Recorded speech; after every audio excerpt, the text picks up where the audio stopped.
carbohydrates, quick release energy, they help for instant energy, basically. Protein for longer energy, sustained energy. Okay, so when you eat a protein, it can be sustained for longer. Okay, and your body uses it gradually. So this is kind of thing you need for your football and your games. Fats, we need a certain amount of fats and healthy ones. Okay, so basically carbohydrates, they're broken down quicker by the body. Okay, they provide us with energy as athletes.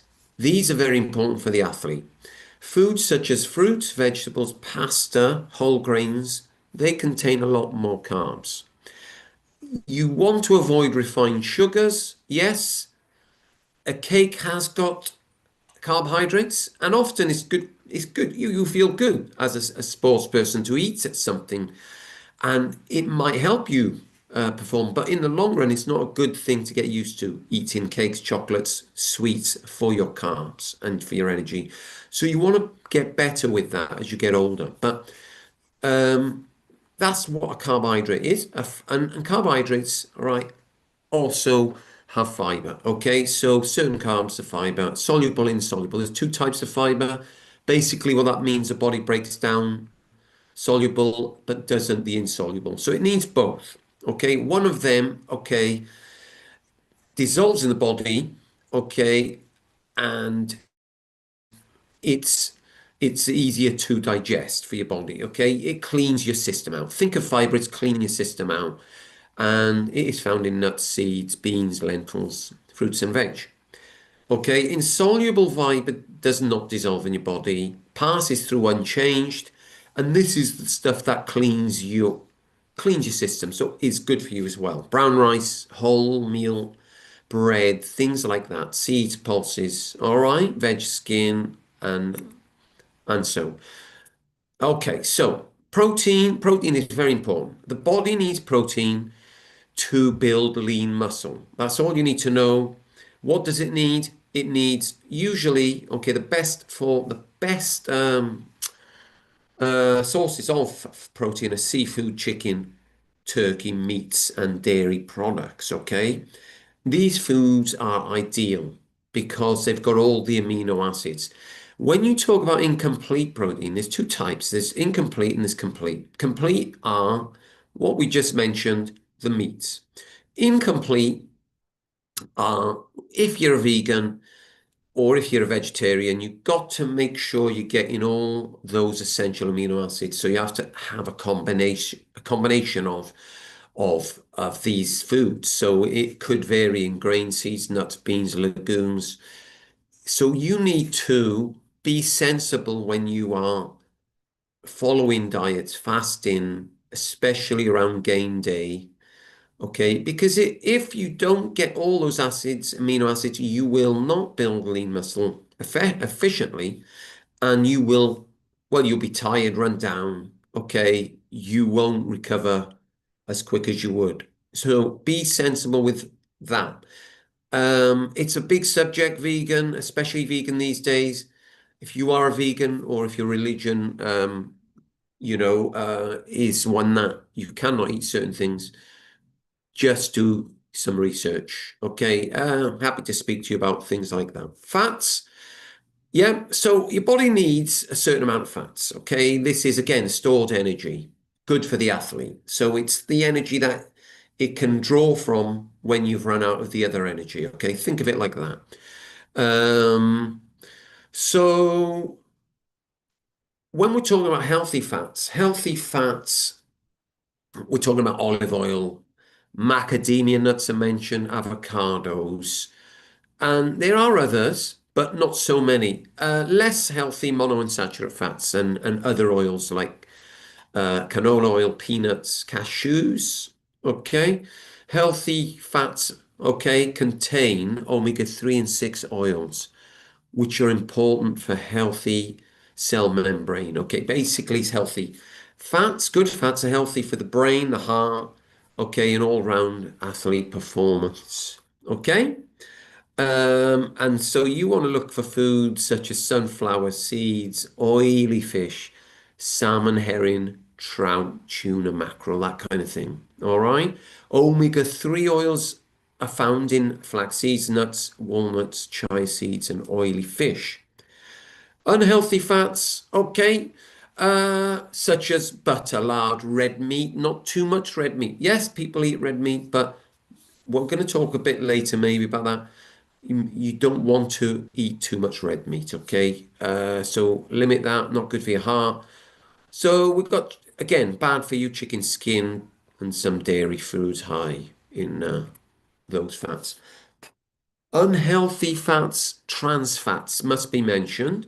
Trans fats usually occur in processed food, junk food. So you want to keep away from this as, uh, as as best you can because it doesn't do your health any benefit at all.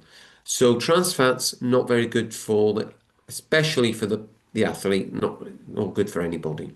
So basically, what we're talking about here is if you're not sure, cook from the start. The best advice is cook from the start, okay? Or make up your meals from the start. Salads, you cut them, you make them. Don't buy them from the shop. Even if it's a salad from the shop, they might have put all sorts of stuff in this salad, which are not good for you.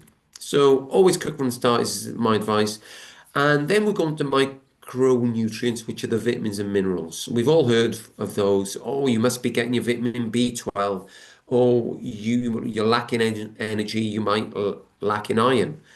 My family, they have a something called thalassemia. I'm a carrier of this. Sickle cell is something that many of you might have heard of. We lack in iron generally, yes, carriers. So make sure you get your iron. This is where I often feel tired. I'm not getting enough iron. I take a supplement. Foods, generally these days are not as fresh as they used to be. People think, oh, I'll eat my tomato. I am healthy. I'll eat my cucumber. But often these products now, I'm not sure about, in your country, but in the UK where I am, you pick something up and it's from Spain. Well, how long did it take to get from Spain to the UK? It could be from further, you know? What do they do to this product to keep it fresh? Pesticides, additives, not good for us. So again, it's not practical to grow our own veg. If it is, brilliant. That's the best way. Second best way, organic. Get organic. It's going to be healthier with more vitamins in it. Otherwise, you know, two things: wash properly, wash your salads properly, and eat enough fruit and veg. But take a supplement is going to give you. It's going to give you that peace of mind that you're getting that. Your vitamins and minerals. Antioxidants fight free radicals. Free radicals build up in the body when you do exercise, by the way, when you smoke, when you are in polluted areas, when you eat burnt food, have certain medications, and environmental issues. All these things cause damage to our cells. And these free radicals, they form and they cause disease, they cause ill health. How do you fight those? Antioxidants. So you want to seek food, fresh food, that is rich in antioxidants. Okay, and blueberries are very good. Fresh, organic vegetables. Green tea is very good for this. We have our own green tea Herbalife, which is meant to be good. Well, the Herbalife green tea is very good for you, apparently, in general, green tea. But we have our own, which is which is the one I trust. Hydration, a big subject. And people can get scientific in this, and these next few slides do. But I think generally you want to make sure you're getting if you're an athlete, you're training 2 to 3 at least liters a day. But if you're training, especially in those hot continents, Africa, okay, you need more. And also you need something to replace the salts that come from the sweat you sweat. You're losing salts, you're losing water. So you're basically going to be tired and lacking energy if you are dehydrated, guys, okay? This is a slide which gives you a calculation of what you need, but I find this a little bit too, you can read it, you can take a picture of it if you want to remember it, but it's just refueling regularly as an athlete, and I'm going to share some tips on how to do that. So, consequences of not hydrating, okay, properly, you are going to get decreased blood flow, okay, which means, look, you're going to just be as tired as this guy. You're going to do your fitness. You're going to be tired, okay. If I'm tired in the afternoon at the 3 o'clock, we call it the 3 o'clock slump in the UK, you work, and then at 3 o'clock you eat your food, and then at 3 o'clock, oh my God, I need to sleep. And that is often you have not had enough water. When I'm often rehydrating properly, I don't even need that sleep. Okay, the power nap. So other consequences, exhaustion, and it's dangerous, guys. Okay, they protect your vital organs. The body is mostly water, as we know. So your body will be tired and it will seriously limit your physical capability. So that's the important thing to remember as a footballer. Water helps flush out toxins. Our body gets full of toxins, and saunas are meant to be very good for you because you sweat out the toxins. I find that if you're a footballer, I'm a karate competitor, I'm a karate practitioner, sweating, I find, gets rid of, when I sweat, I find that I get less issues later on. So it's important to sweat. As footballers, you will sweat regularly, good for you. Fitness is good for you, sweating is good for you, but rehydrate. Okay, so if I was talking to someone who was not a fitness fanatic or doesn't do much exercise, I would recommend they go to a sauna because it sweats out the toxins, and that's what the water does. It flushes out all that rubbish which builds up in your body from, again, environmental issues, things we do, things we eat. Tips on hydrating: always carry a bottle of water. Don't let it be empty. Be in a habit of having water everywhere you go. I get in the car, there's water in there. I come to the house, there's water there. I go training, I've got water. Okay, water is best, but as footballers, as athletes, you will be losing salts, which are very important, and we'll talk about that later. I find that many of these energy drinks that are bought on the shelf, not good for you. High sugar, high calorie content. You just don't need it. We'll talk about this later, but if you're a footballer that wants to keep their weight down, okay, they want to be mindful of fizzy drinks, things like this. So water is best. You want to keep healthy, so that you recover quicker. Now, we'll talk about that a bit later, but tips on staying hydrated continue. Again, your urine will look darker in color if you have not hydrated properly that day. So basically, the lighter it is, the brighter it is, the healthier it is. You're okay, you're hydrated. But once it becomes orange, dark orange, drink, drink, drink. Weigh yourself. Again, if you weigh yourself before training, after training, guys, especially you guys who do long spells of training and a 90-minute, well, unless there's extra time penalties, you want to check your weight after and drink for each kilogram, they say, of weight lost, drink a liter of water, okay, at the end. So, and we know that's going to be the case in warmer climates. Good foods for athletes, if you can see them all, guys. Yeah, blueberries, berries, fruit, salmon, very good. Eggs also. Okay, so all of those there. Seeds, nuts, healthy seeds and nuts. Dark chocolate, important to note, is quite good for you in small amounts. Bad foods, it goes without saying, pizzas, burgers full of rubbish. Okay, Crisps generally you eat them and you're hungry again anyway, so they do nothing. Um, Sweets in moderation. I'm not this. Some people will say, "Oh, well, I can't do anything. I can't do anything. Oh, I can't enjoy my life." In moderation is very popular phrase. I like to say everything in moderation, and that includes chocolate. I know people that will open a big bar of chocolate, big ones, and they will eat it all. Okay, I will never understand that because I've always been okay, a bit of chocolate, that's it. I've had it, I'm satisfied. Um, but some people they eat all day without eating a proper meal, and this is kind of stuff they will fuel on. So, to simplify the matter, this is what you want. You want a plate which has got all of these on them, healthy fats, okay, healthy protein from healthy sources, abundant vegetable salad. Greek salads are great. And then you want your carbs, your pasta, cereals, rice. And again, cook from the start if you want to be healthy. Okay, if you're not sure, if you want to be healthier. Um, Eating a balanced meal. The aim is to eat three main meals a day, and I'll explain what they should contain. I've already said that.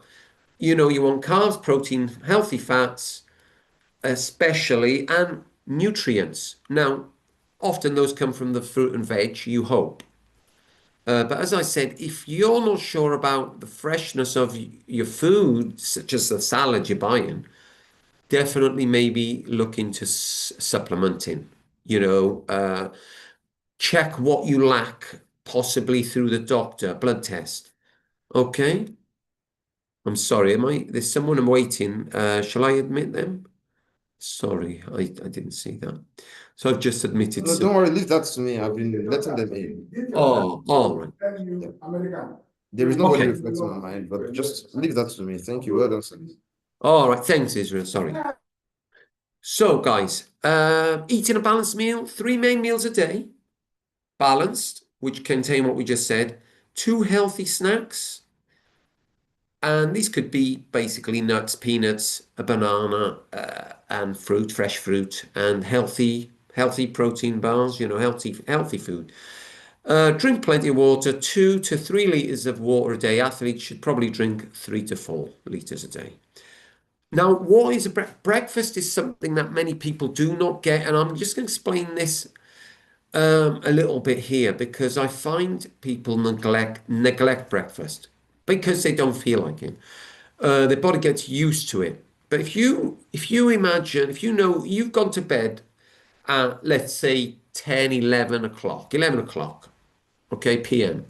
You have not eaten since 9 p.m. You wake up at 7 a.m. You have fasted for around 8 to 10 hours. Your body needs to be nourished. Okay, so your body contains, I can't remember the number, guys, but trillions of cells, trillions that need to be nourished. Okay, so many people they wake up. I speak to many people that are overweight, and I know what they're going to say when I say, "What do you have for breakfast?" And it is often, "Oh, a coffee," and sometimes they say a cake, but sometimes they say nothing. But then at 10, 11 o'clock, if they've got up at 7, they're starving. They're busy. They're working. What do? Eat a piece of chocolate. What does that do? Spikes your energy, suddenly drops your energy quite soon. Hungry again. Reach for something else. Same pattern. What does that cause? Tiredness. This is not good for an athlete. It's not good for people. Um, so, what does your body need? It needs protein, nutrition. It needs to be hydrated.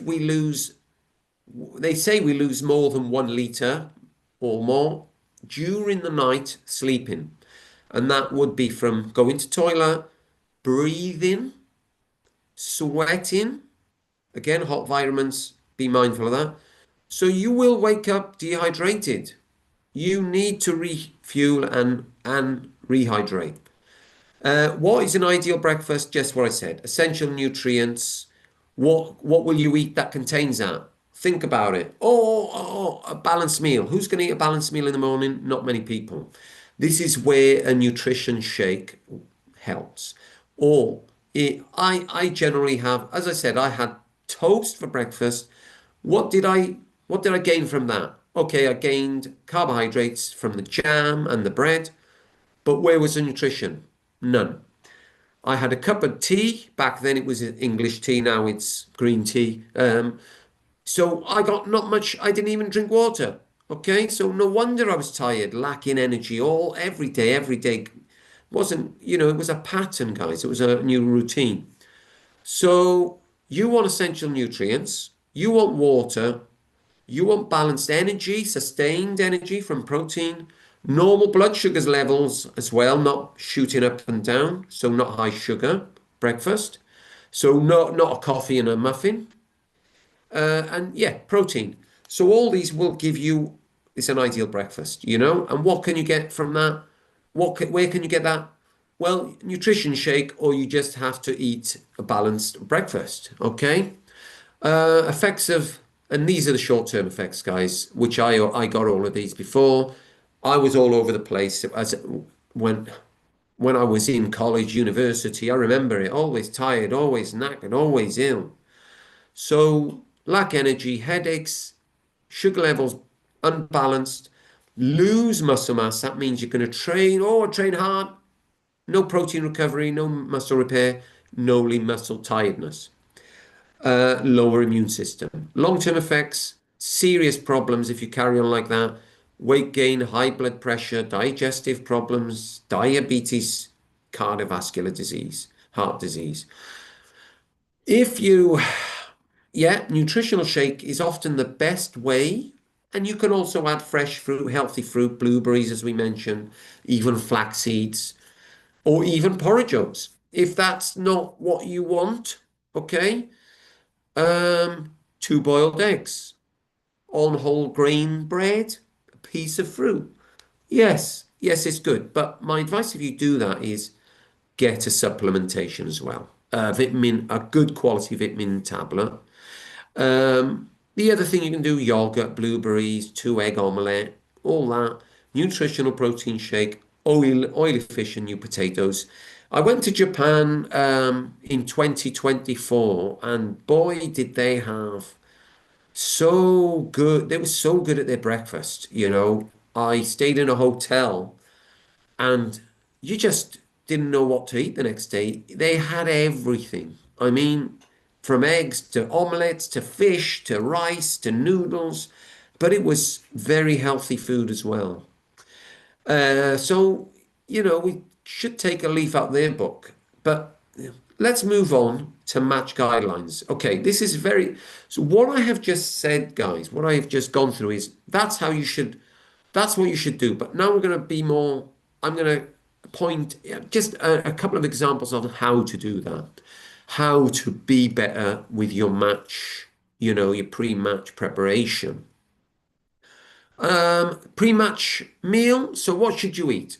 Around 1 to 3 hours, okay, before the game, before the training, to consist of that meal should consist of carbs, protein, and veg, as we just discussed. The meal should be higher in carbs for quick release energy. All right, guys. So that helps. Healthy fats with that. How are you going to do that? Go to maybe a touch of olive oil, maybe find foods that are healthy in oily fish, for instance, omega-3. And again, there is a supplement for that if you think you're not getting enough fish. Incidentally, people are recommended to eat at least three oily fish ingredients a week, So three times a week they should be eating fish, basically. Do you do that? I certainly don't, so I have an additional supplement for my omega-3. So healthy fats. Meal replacement shakes are good, but I'll say it now because people say to me, "Oh, you don't eat food. Oh, I can't do that." I probably eat more food than that person. I probably eat more food than most people I that I'm surrounded by, you know? And I'm active. I train daily. If I've got no excuse, I will train every day. Okay? And that's where nutritional supplementation and repair and recovery helps me to do that. But I eat three main meals is my aim, and two or three, probably often more than that, three healthy snacks for me. And again, it's not written. I'll talk to you about that in a moment. It's not written. You need to find out your best routine for you. And you might want to eat five smaller meals a day instead of snacks in between.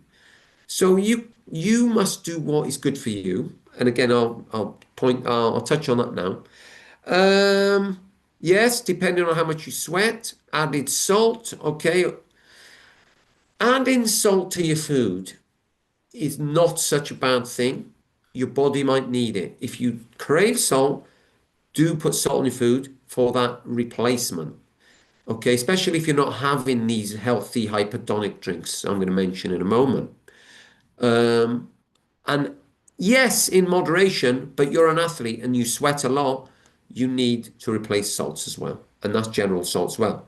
So please don't, oh, I can't have salt because I'm not allowed any salt.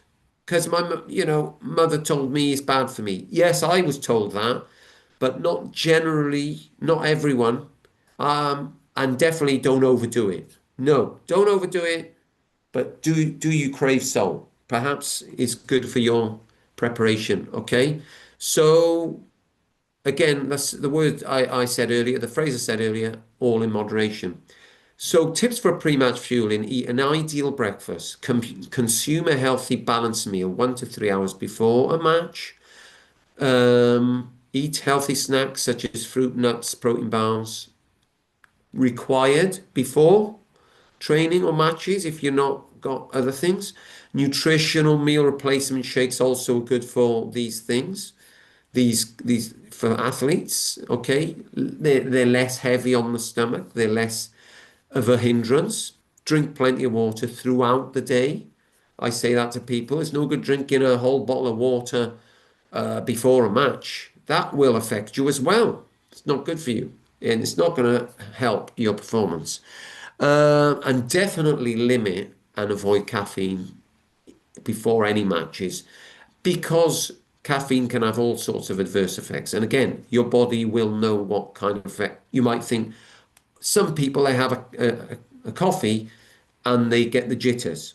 Some people have a coffee and they need a toilet. So you don't want any of that during your match. So limit any or avoid caffeine so that that doesn't affect you and in turn does not affect your game. If you've got all day events, make sure you're prepared. Take food with you. Have a lunchbox, know where you're going to get your food from. Be prepared. I don't know what it's like, guys, on your side, but if you go to training, your coach says they're training today. Do they tell you, is there going to be food there? Do they tell you you're going to have enough water? Unless you know that, just be prepared. That's what I would say. If you go into some kind of other training day which you're not sure about, have healthy snacks to hand. Fruit and bananas, protein bars are great for that.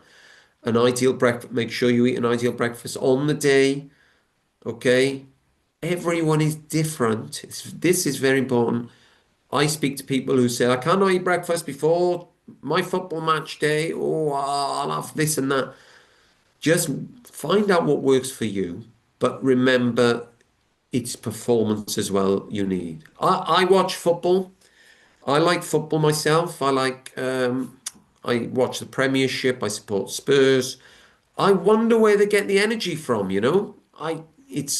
they gotta be, the Premiership and as you know, guys, football these days, professional football, so much requirement from players. Oh, don't make a mistake. And I'm a viewer and I'm watching the telly and I'm going, oh, why did you mess up? Why did you just, and I'm just watching, but the person on the pitch, there's possibly a reason.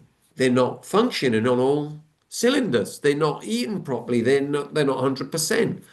So we forget that as viewers. But yeah, you guys, footballers, you're only human. That's where we forget as supporters. Are you performing at your best? So let's talk a little bit about performing at your best. Okay, you should have a good knowledge of nutrition when it comes to you. That means you don't need to have a degree in it, but you need to have a degree in yourself. So learn, if you're young, you want to experiment now as you're getting up the level where you've all got goals, you all want to play. A lot of you are playing professional football, okay, I believe.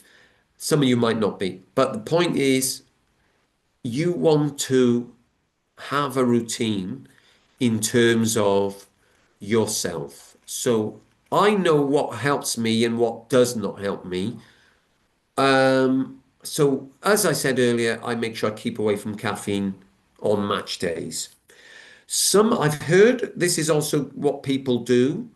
They load on carbohydrates the evening before. So they might eat a big bowl of pasta the night before. And that is often good for sports people as well. Can as well as the next day you eat your healthy breakfast, I would suggest, and keep those healthy snacks in you if you don't want to have a big meal before the match. Keep fueling. So you should know what is good for you. Yeah, in terms of nutrition, I've explained what you need to do. What you want to learn is what is a good food for you, what is a bad food for you. You have something, oh, I've just had a banana two times in 2 days in, maybe on different days, and they both gave you bad stomach. Maybe not have the banana just before the match. I've heard that's what bananas can do. So it's little things like that. So avoiding certain foods that may affect you and become mindful of what you eat so that when you then perform, what did I eat today? I didn't feel good. What did I eat yesterday? Oh, I'm feeling terrible today. What did I eat? Oh, a few hours ago, because I've got a lot. Oh, wow, I had a brilliant game today. You might come off the pitch and have a brilliant game one day, and you think, well, don't just think, oh, I felt great, and that's the end of it. It could be due to your preparation. Maybe that's a good thing to do as well. Take note of everything you eat for a few weeks or every day, if you can, just jot it down. How did I feel in my game today? Blah, blah, blah. I hope that makes sense, guys, all right? But create a routine and stick to it. So that diary might help you learn how to create the routine of doing the right things before a match. Um, so, and it's got to do with all your food and all your whatever, if you have a nutritional product. We'll talk about that in a moment. Prevention of injury. When you're on holiday, okay, you have a rest. Probably coach says have a rest for 2 weeks, don't do much. You need to be mindful of what you're eating again so that you don't A, get out of the routine, B, I've an active day, I've gone out, whatever, doing some fun, having some fun games, maybe you're playing football for fun, but maybe you forgot to fuel, so you cause a muscle spasm, you cause a backache. So you want to protect yourself at all times, being a serious footballer is the advice. So be mindful of what you eat and what you do. Again, in moderation. Everyone needs to have a holiday and enjoy themselves. And eating should be enjoyable. But often people do the wrong things. Oh, so they don't enjoy what they eat. So, guys, this is just an example. So I'm not going to mention all of these, but again, take a snapshot. These are just examples of breakfast. So there's 4 examples there that I'm not saying you eat all of that, So you could have a piece of fruit, okay?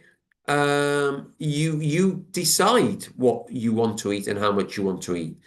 But that's an example of breakfast, okay? Now, another example of breakfast could be a nutritional shake with fruit and veg, okay? It could, again, if you don't want to use nutritional products, seriously consider about making up a proper shake, with good ingredients. But we can talk about that if ever you want more info on that.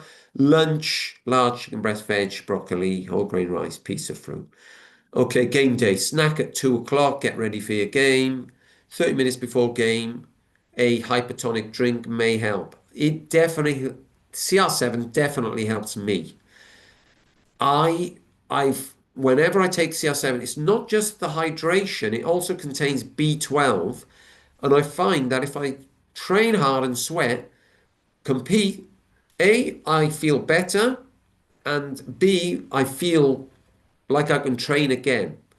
So there's certain things I've started taking recently as well, such as creatine, because Herbalife do that now. And again, I feel like I'm recovering quicker. So we'll discuss that in a moment. Yeah, so hydration, maybe a hypertonic drink will help energize you there. Okay, so in terms of the game day, post after same. Sorry, we're still on the subject. Post nutrition after the game, recover properly. High protein shake, high protein meal. And those are the examples there. Again, if you're requiring more than another person, you might need both of these. If you're not, you may only need one. But remember, once you've finished a hard training session or game, they say you need to refuel. The experts say you need to refuel within 30 minutes to make sure the muscles don't deplete to get your more efficient muscle repair, basically, for your body to recover better. 1 hour before bed, if you feel you need something, have a snack, anything from these. Okay. So again, when we're talking about pre-season training, it's much like doing the same thing, but if it's not on a game day, just you know, make sure you have a breakfast. I've just realized it says 8 a.m. on lunch. That shouldn't be 8 a.m. That should be lunchtime, midday possibly. Okay, so breakfast, lunch, snack, 2 p.m., post shake after training if you trained, dinner, and if you need a snack before bed, healthy food. Now, I'm lucky to know someone who's played Premiership football. The person I'm talking about is still in professional football. He's not a player as such anymore. He's a coach, and he's a family friend, so he was happy to give me this information, guys. So this might help. Recovery is generally at the player's disposal. Basically, you you do your own recovery. Food is provide. This is a Premiership football player, by the way. So that surprised me because I thought they had people working personally with these players. Food is provided by most clubs. Protein powder shakes, supplements provided by most clubs. You guys might not be that lucky. Recovery, such as stretches, massage, all this stuff, saunas, provided by staff. End of the season, players are advised to rest for 2 weeks. Players may be monitored in the off season to make sure they run and work out in the gym on their needs. So there we go. They might be monitored, Premiership football players. If you're not, it may, make sure you are taking care of yourself, as we just discussed. And players may be required to return with the same stats. That's not going to be easy. I'm not sure if the requirement for you is the same, guys. So you finish your season, you come back exactly the same. Is that going to happen?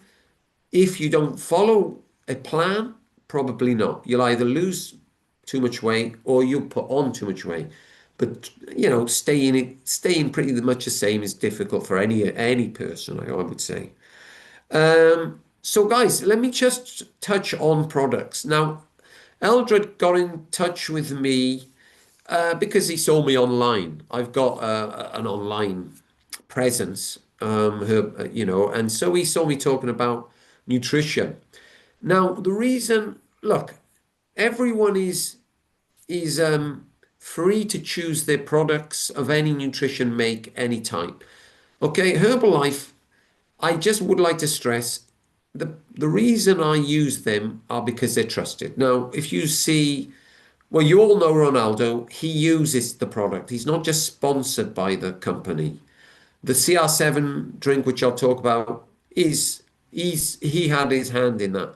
He wanted to have the flavor. He decided the flavor and what he needed. The company created it. But the main thing about any nutrition products, guys, is this informed sport stamp, which, if you can see that on the right of your screen, if it hasn't got that on any nutrition product that you're taking, think about it seriously because you may fail a drug test. You just don't know. You want to guarantee as a professional athlete that it is safe to take for you. Okay, that's the stamp you're looking for. Now, Herbalife sports products are listed on Informed Sport. These are a few of the range I will go through. Banned, substance tested, and listed on Informed Sport.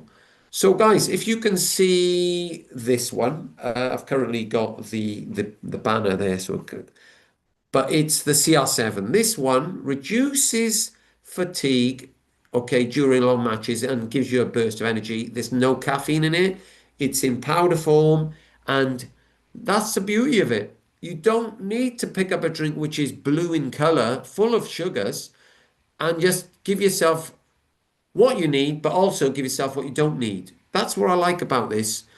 It's less calories intake and it's less unwanted, basically unwanted ingredients, and it's replacing all those things we talked about, salts, etc., and hydrates you. And what I was going to say, if I didn't mention it, it contains B12, which I find may be the reason I take this and the next day I feel good because of the also vitamins that are added to it, B12 especially. We got a premium nutritional muscle building shake, Rebuild is called, chocolate flavor. Okay, we got a nighttime supplement which helps recover. I use all of these, by the way. Most of them, well, half of them daily and some of them in moderation. So hydration, this hydration drink, this this provides hydration only and contains around 10 calories per sachet. So it's a powder in a 500 milliliter drink. Hydration. And this is beautiful if you don't want to put any added calories in your refueling drink. So basically, it's hydrating. And many people will take this when they have had a night of drinking because the next day it helps prevent this, what you call it, I've forgotten the word for it, but the next day after drinking too much. So hydrate. Liftoff has got caffeine in it, but it has also got these vitamins and minerals, and also this one is low in calories as well. So again, if you want some caffeine for energy, this one is great, and also very low in calories. Again, around 10 to 15 calories per sachet. So that's the Liftoff. There's protein bars and this is I can't see it because yeah, Prolong. So it's the gel. This is the energy gel that players have. I often see this on professional football players on TV. This is the energy gel that gives you this burst of energy, fructose, and again, healthier than maybe a high calorie drink. So that's the energy gel. Creatine, I've just started taking this because it's available from Herbalife. I feel like available from Herbalife. I feel like I'm recovering more often. Okay, guys. They've also got multivitamins, minerals, etc. So they've got a whole range of products Herbalife have. If any of you are interested in any of this, speak to the directors, Eldred, to speak to me and I can help you. I'm happy if anyone wants one-to-one help, a coach maybe with their team to do that. Okay, so if you have any goals such as these, feel free to reach out. And in conclusion, don't worry about it too much. The message is to try, because worrying about it also affects your game. Try not to worry. Learn what is good for you. Learn what the best routine is for you in terms of nutrition. Take it seriously so that remember it's not just on game day getting the best performance, it's being refueled and repaired and ready for the next day because you guys train it regularly. Don't obsess about it. You have, oh, your friend wants you to come out, have it, enjoy it, do it in moderation. Any concerns about eating? The last thing I want, especially from the youngster, for the youngsters to say is, please don't worry about it. It's better to eat than not eat. If you have any concerns about anything in terms of what you eat, your diet is like, any concerns, please speak to your coach or nutrition advisor. It's very important, guys, to have a very healthy relationship with food and not to stress about it. Because if you do these things, it's worse. So please do enjoy what you're doing. But if you're concerned about anything, if you have any questions, speak to your mentors, because it is important, I know some people, they quietly do certain things which is not good for them, okay? And instead of seeking advice. So especially youngsters, please speak to someone if you're not sure about anything. And that concludes my talk, guys. Thank you for the opportunity. I hope that has helped. Thank you, Israel. Handing back to you.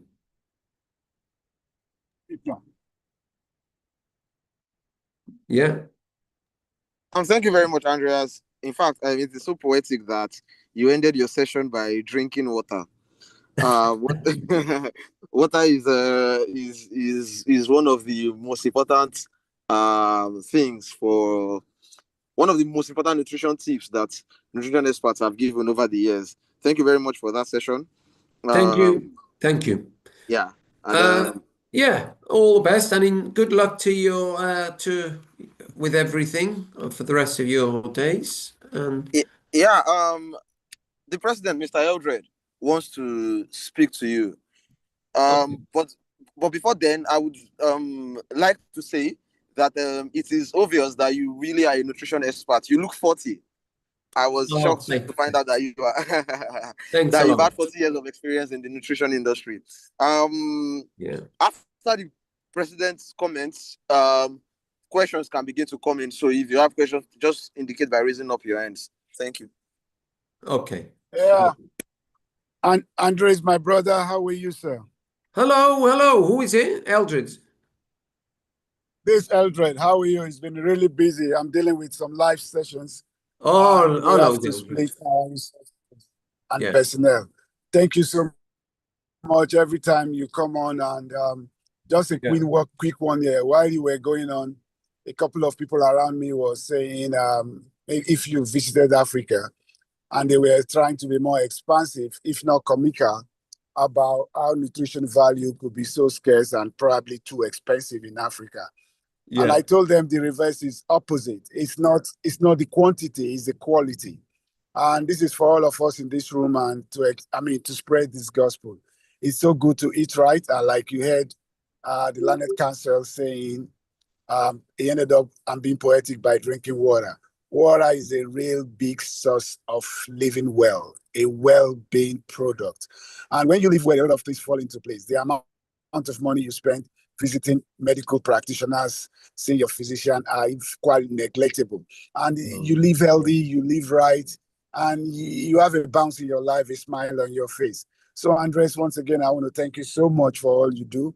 Every time I call your name, and we just met somewhere in Morocco or somewhere in Asia, and since then we've been brothers.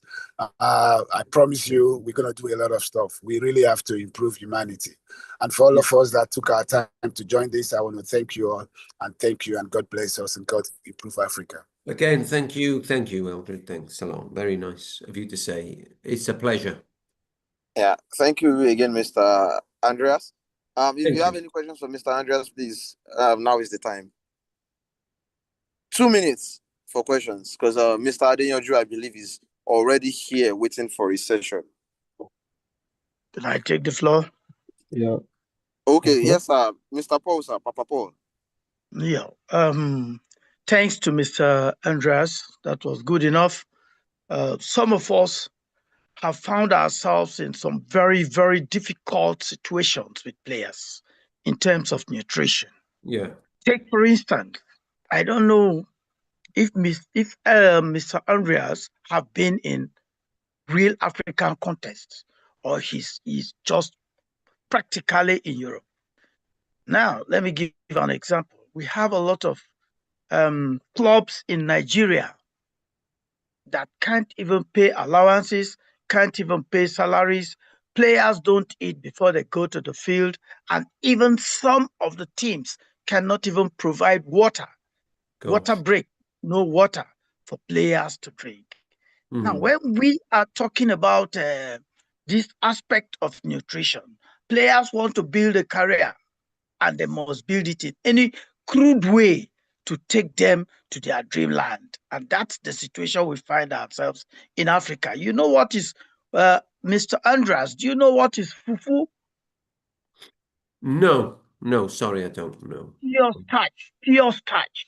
And a lot of players can take a lot of this just to have something in their tummy to play football. Yeah.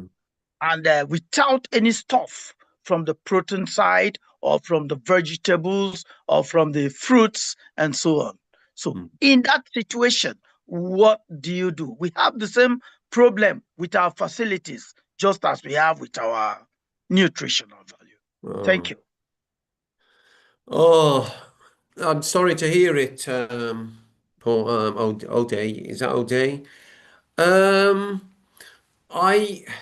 I've not been to Africa. I've not experienced that.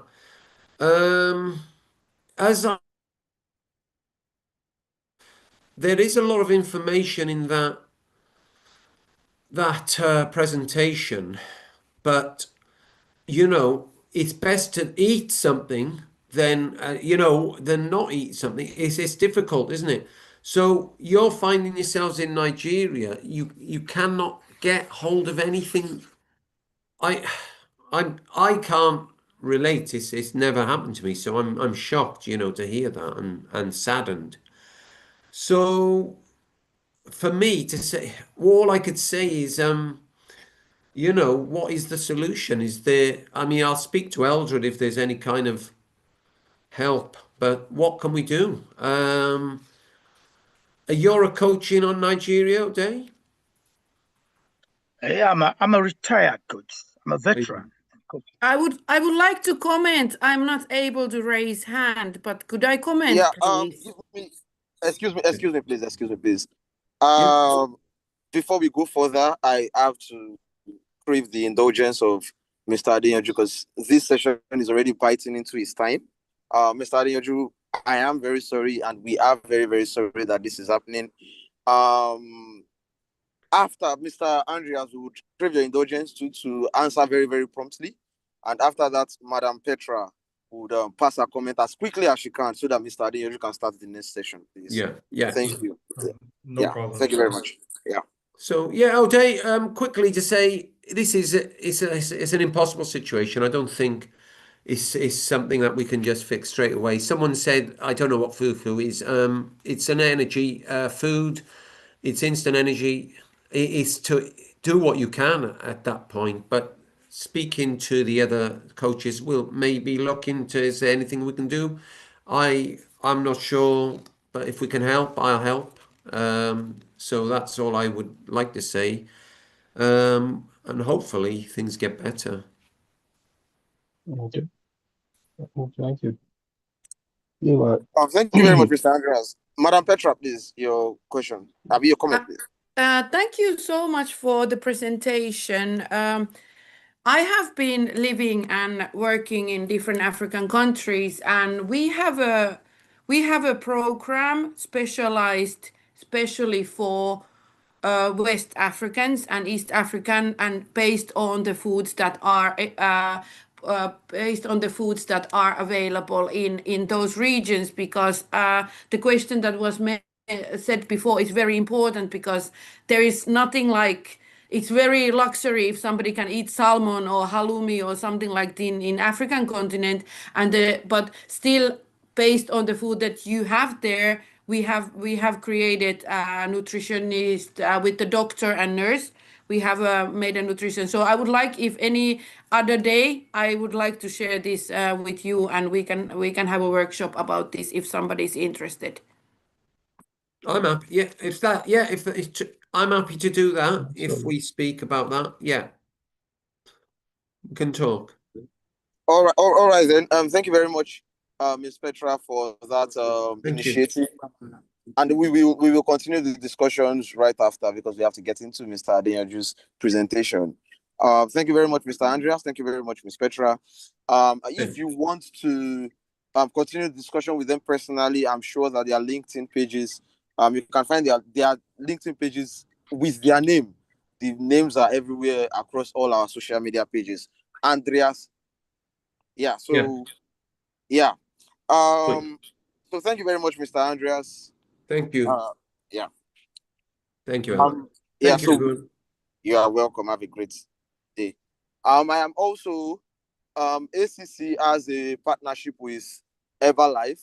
The partnership was brought to fore by the president and Mr. Andreas. So if you want to get some Everlife products at very huge discounted prices, you can reach out to us to help you reach out to them. So thank you very much, everyone. We really do have to get into the next session now. Yeah. Hello. Yeah. So thank you very much, Mr. Andreas. Mr. Adeyanju, are you here, please? Yes, sir, I'm here. Okay. So I would like to crave your indulgence to read your bio before we get started. Maybe if I can ask before Ade join, because I'm looking with time. What did you say? No, I'm saying I just wanted to get clarification. Should I come after Ade? Because if the way I see my local time. Is that Mr. Peter? Mr. Peter, we are using Moroccan time actually. The scheduling was based on Moroccan time. Yeah, it is. So it is because we are ahead 2 hours. Oh, sorry about that, sir. We are working with Moroccan time. GMT +1. It was boldly written in the text that was sent to you and the flyer. Oh, so I think I will come after Ade. After there is a break, I think. Huh? Yeah. There is someone after Ade. There is someone. So I'll be the last. Yeah, I mean, I will be the last. Yes, sir. You're the last presenter for today, sir. Okay, no worries. Yeah, thank you very much, sir. Okay. So you'll be starting by 4:15 Moroccan time, 4:15 Moroccan time. Thank you very much, sir. And I'm sorry about the inconvenience. So to Mr. Adeyanju's bio. Adeyanju Abiodun is an IT-focused sporting director, football performance analyst, sports psychologist, and university lecturer with half a decade of professional experience. He is the sporting director of H&B Global Sports and Management Services Limited, and a sports management and sports psychology lecturer at Elroy London University. He lectures diploma, bachelor, and master's levels. Adeyanju enjoys working in the managerial, analytical, psychological, and pedagogical areas of sports, and has been able to take this passion to several different sports organizations while also learning a lot along the way. Having played football up to a semi-professional level in Istanbul, He brings a natural enthusiasm for sports and combines it with information technology knowledge. Ladies and gentlemen, Adeyanju Abiodun is going to be taking us on the impact of mental health on sports performance. Mr. Abiodun, you have the floor, sir.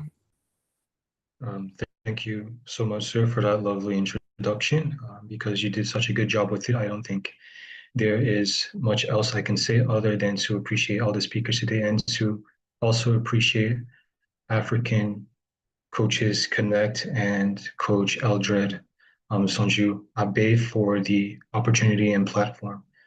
So as you mentioned, today we will be talking about how mental health impacts sports performance. So I'll go ahead and share the slide right now.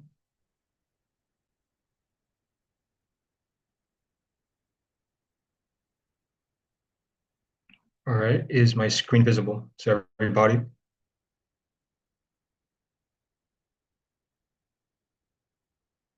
Are we able to see the slides? No, it's not visible. It's not visible. Okay, now it's visible. Now.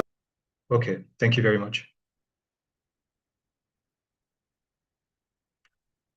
All right, so today's topic is very, very important because we live in a part of the world that doesn't always believe in the applicability or even the existence of mental health. There's been a lot of progress in recent times, but it's still not where it should be. And this is not only to speak about Africa, but it also exists in parts of the Western world. It exists in Asia and South America. In a lot of traditional conservative kind of areas, you'll find that psychology and mental health is not something that is really counted upon. But as we have found out through a lot of studies and through the modernization of a lot of processes, it's been realized that if we want to achieve the best possible sports performance, mental health and sports science and psychology is not something that we can ignore. So what are the learning outcomes for today? We want to be able to describe the psychological factors of high performance in sports that are impacted by mental health. We want to be able to list common mental health issues affecting sports performance. We want to describe the difference between mental health and mental fitness. And then we want you to be able to itemize mental fitness tools and treatments. So a lot of things that we're going to go through, but we'll be able to do it quickly. And also I like to make things interactive. So from time to time, you'll be getting some questions and don't be afraid to respond. It's not always about the correct answer, but we're just looking for your participation in that kind of thinking process. So what is mental health? Mental health is our overall emotional, psychological, and social well-being. It affects our perception and thus our behaviors and belief systems. It helps determine how we handle anxiety, how we relate to others, and how we make decisions. So it's believed that around 35% of athletes have mental health issues. So that's quite a lot. And as you come to realize as we go through these slides, these mental health issues can significantly affect the performance of any athlete at any age level, at any skill level as well. So it's something that is very, very crucial.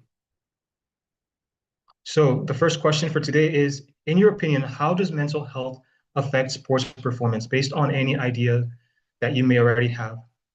How do you think the mental health of an athlete affects his performance?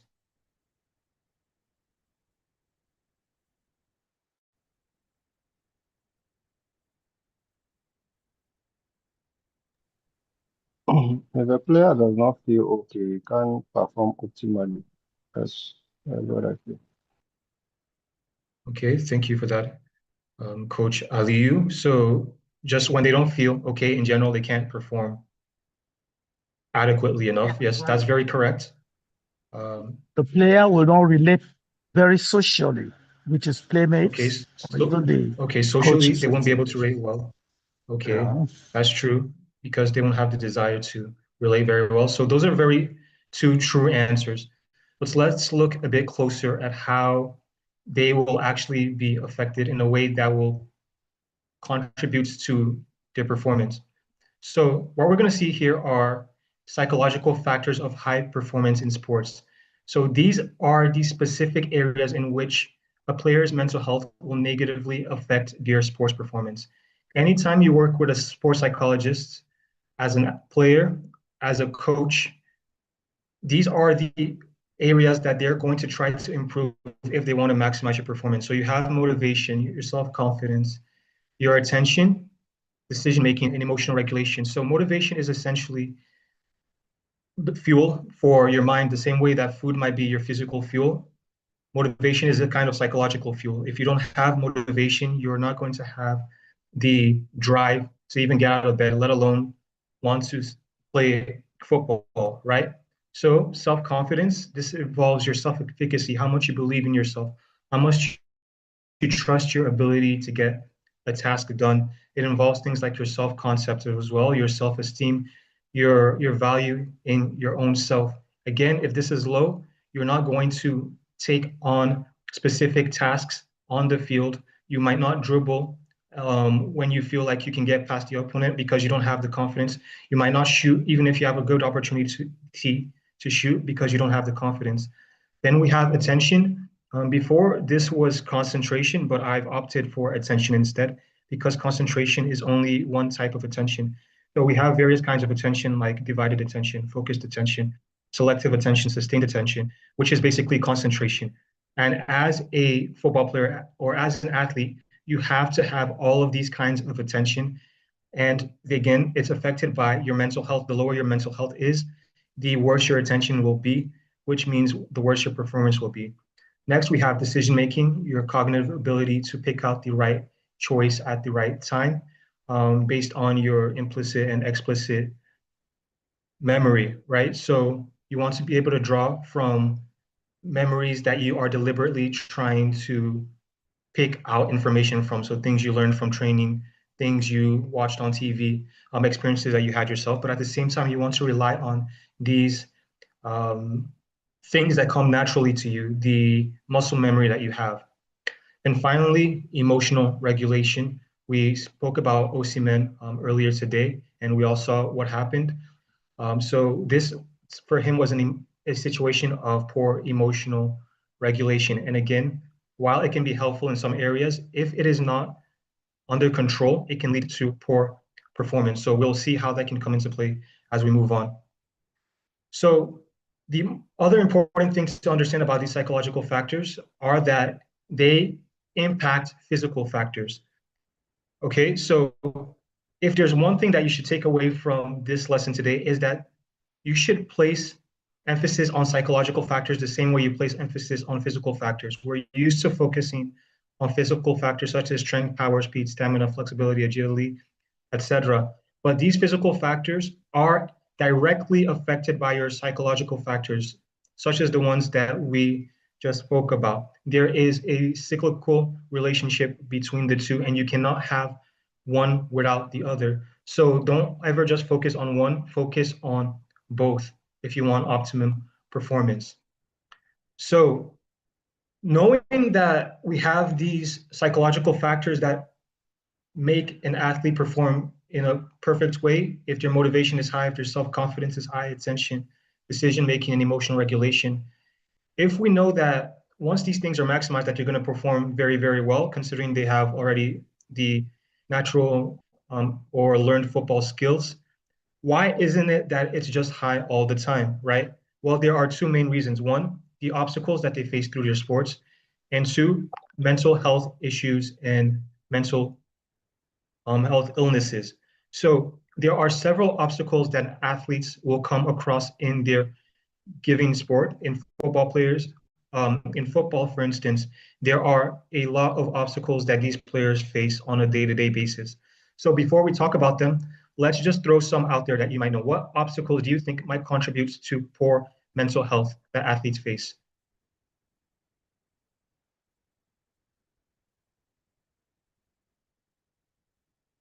So let's think about football players. What obstacles do they face that might negatively impact their mental health? Poor nutrition is one of them. Okay, poor nutrition. Okay. Yeah. All right. Do we have any other obstacles? Lack of care. Most of the time from their upbringing, parental care. Okay, lack of parental care. Okay. Let's Shortly think after, about, a mistake. okay, struggling after making a mistake. Okay, that's a very good one. Any Yes. others?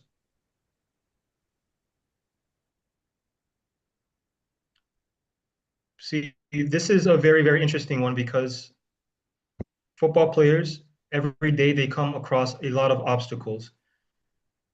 And this is why it's very important to learn this, because it helps you as a coach to be able to relate with these kind of downturns in mental health that they may have. So let's have a look at what these obstacles are that these players face. So the first is defeat, right? So every time a player loses a game, they have to pick themselves back up, but not every player is good at doing that. So if someone's mental health level isn't good, they are going to struggle with losing games. Another one is failing a trial. Players, especially young athletes, when they're trying to find a club, they might struggle mentally after failing a trial with a team. They face obstacles such as pressure from fans if they don't win. That is psychologically difficult. I remember recently Mane said that during AFCON, one of the previous ones, that he could not sleep during the tournament because the pressure was so much that he felt like if they did not win, that the fans will come and basically burn their house down, the Senegalese fans. So this kind of pressure from the fan is an obstacle that prevents them from attaining that those factors that contribute to high performance. So another one is poor performance. You don't play well, that can negatively impact you. Fatigue, criticism from your fans, your coach, the media, fear and doubt, lack of confidence, stress, anxiety, injury, just general pressure. Okay, so obstacles prevent athletes from maintaining those factors. Another thing that prevents them from achieving those factors is mental health issues and illnesses. Okay, so mental health issues and illnesses can greatly impact the psychological factors for high performance. It can negatively impact those obstacles that already exist, okay, because it'll make a bad situation even worse. So as you can see on the side here, any mental health issue or illness can affect the factors contributing to high performance. So these mental health issues can be either acute or chronic, acute being that it exists for a short time, or chronic meaning that it exists for a long period of time, or it can be state or trait being that it's situational.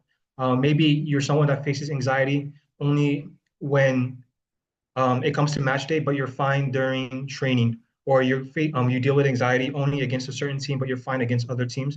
Or it can be trait-based, meaning that it's part of your personality. Okay, so what are these mental health issues that athletes will usually come across? We have anxiety, burnout, depression, trauma, self-identity, eating disorders, substance abuse disorders, and gambling addictions. So we'll go through these one by one. So we're going to start with anxiety because it is among the most prevalent, if not the most prevalent, mental health issues that a footballer or any athlete will deal with. So anxiety is a feeling and emotion characterized by nervousness, worry, uncertainty, or dread. And what's important to understand about anxiety is that it comes in various forms. So most people and most athletes will struggle with generalized anxiety disorder. So that's just the general feeling of anxiety. But there are also specific kinds of anxiety, such as social anxiety disorder, when you find it to be difficult to speak to others in social situations. Others have panic disorders, agoraphobia, when you find it difficult in tight spaces. Other specific phobias, separation anxiety, and selective mutism, which exists mostly amongst children. And then obsessive compulsive disorder, which isn't specifically anxiety based anymore, but it's something that affects some football players. So the other important thing to realize about anxiety is that it is not inherently a bad thing. So most people think that, oh, anxiety, it's just a negative thing, right? So anxiety itself is not necessarily a bad thing. It can be a positive thing if you understand that it is basically an alarm system for your body, right?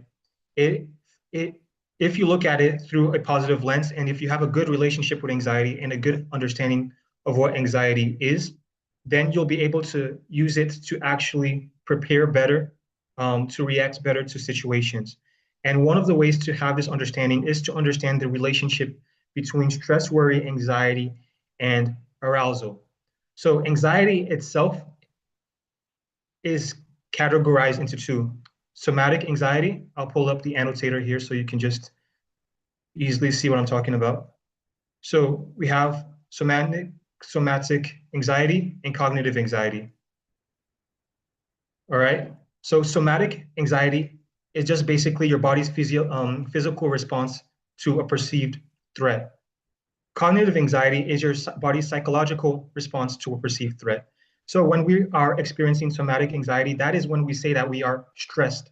Okay. So this stress results in symptoms like tight muscles, shortness of breath, increased heart rate, sweating. It is a response to perceived threat that is happening in the present moment. However, when we are dealing with cognitive anxiety, it is psychological, and it is when we say that we are worrying about something. So this is usually a response to a future threat, something that's not yet happened, but that we anticipate might cause us a problem. So how does this help us? Like I said, anxiety is basically like an alarm. It tells us, okay, this might happen in the future if you do not start training, right? If you don't start preparing for this, you might actually be in trouble. So get ready. So rather than have this response where you're worrying, you can't sleep, you can say that, okay, this symptoms that I'm having, the restlessness is not a source of worry. It's actually just my brain telling me that, okay, I need to sort this thing out before the time comes.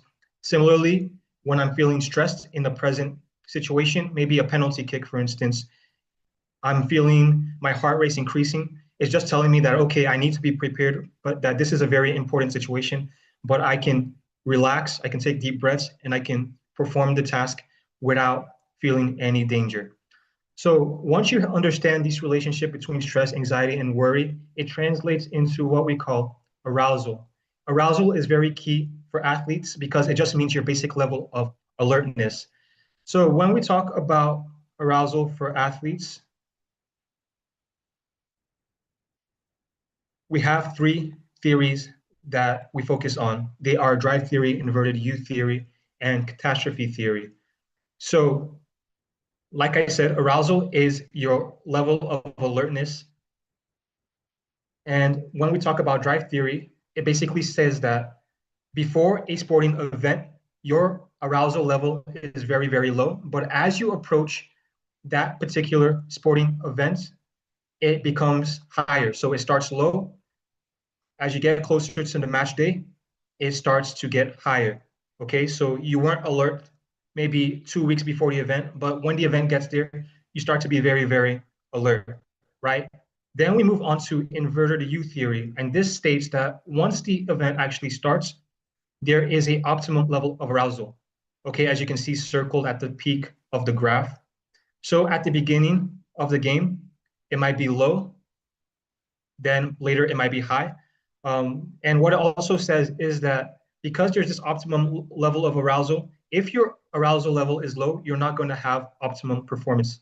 But at the same time, if the arousal level is too high, you're also not going to have optimum performance. You want to have just the right amount of arousal or alertness to have the peak performance.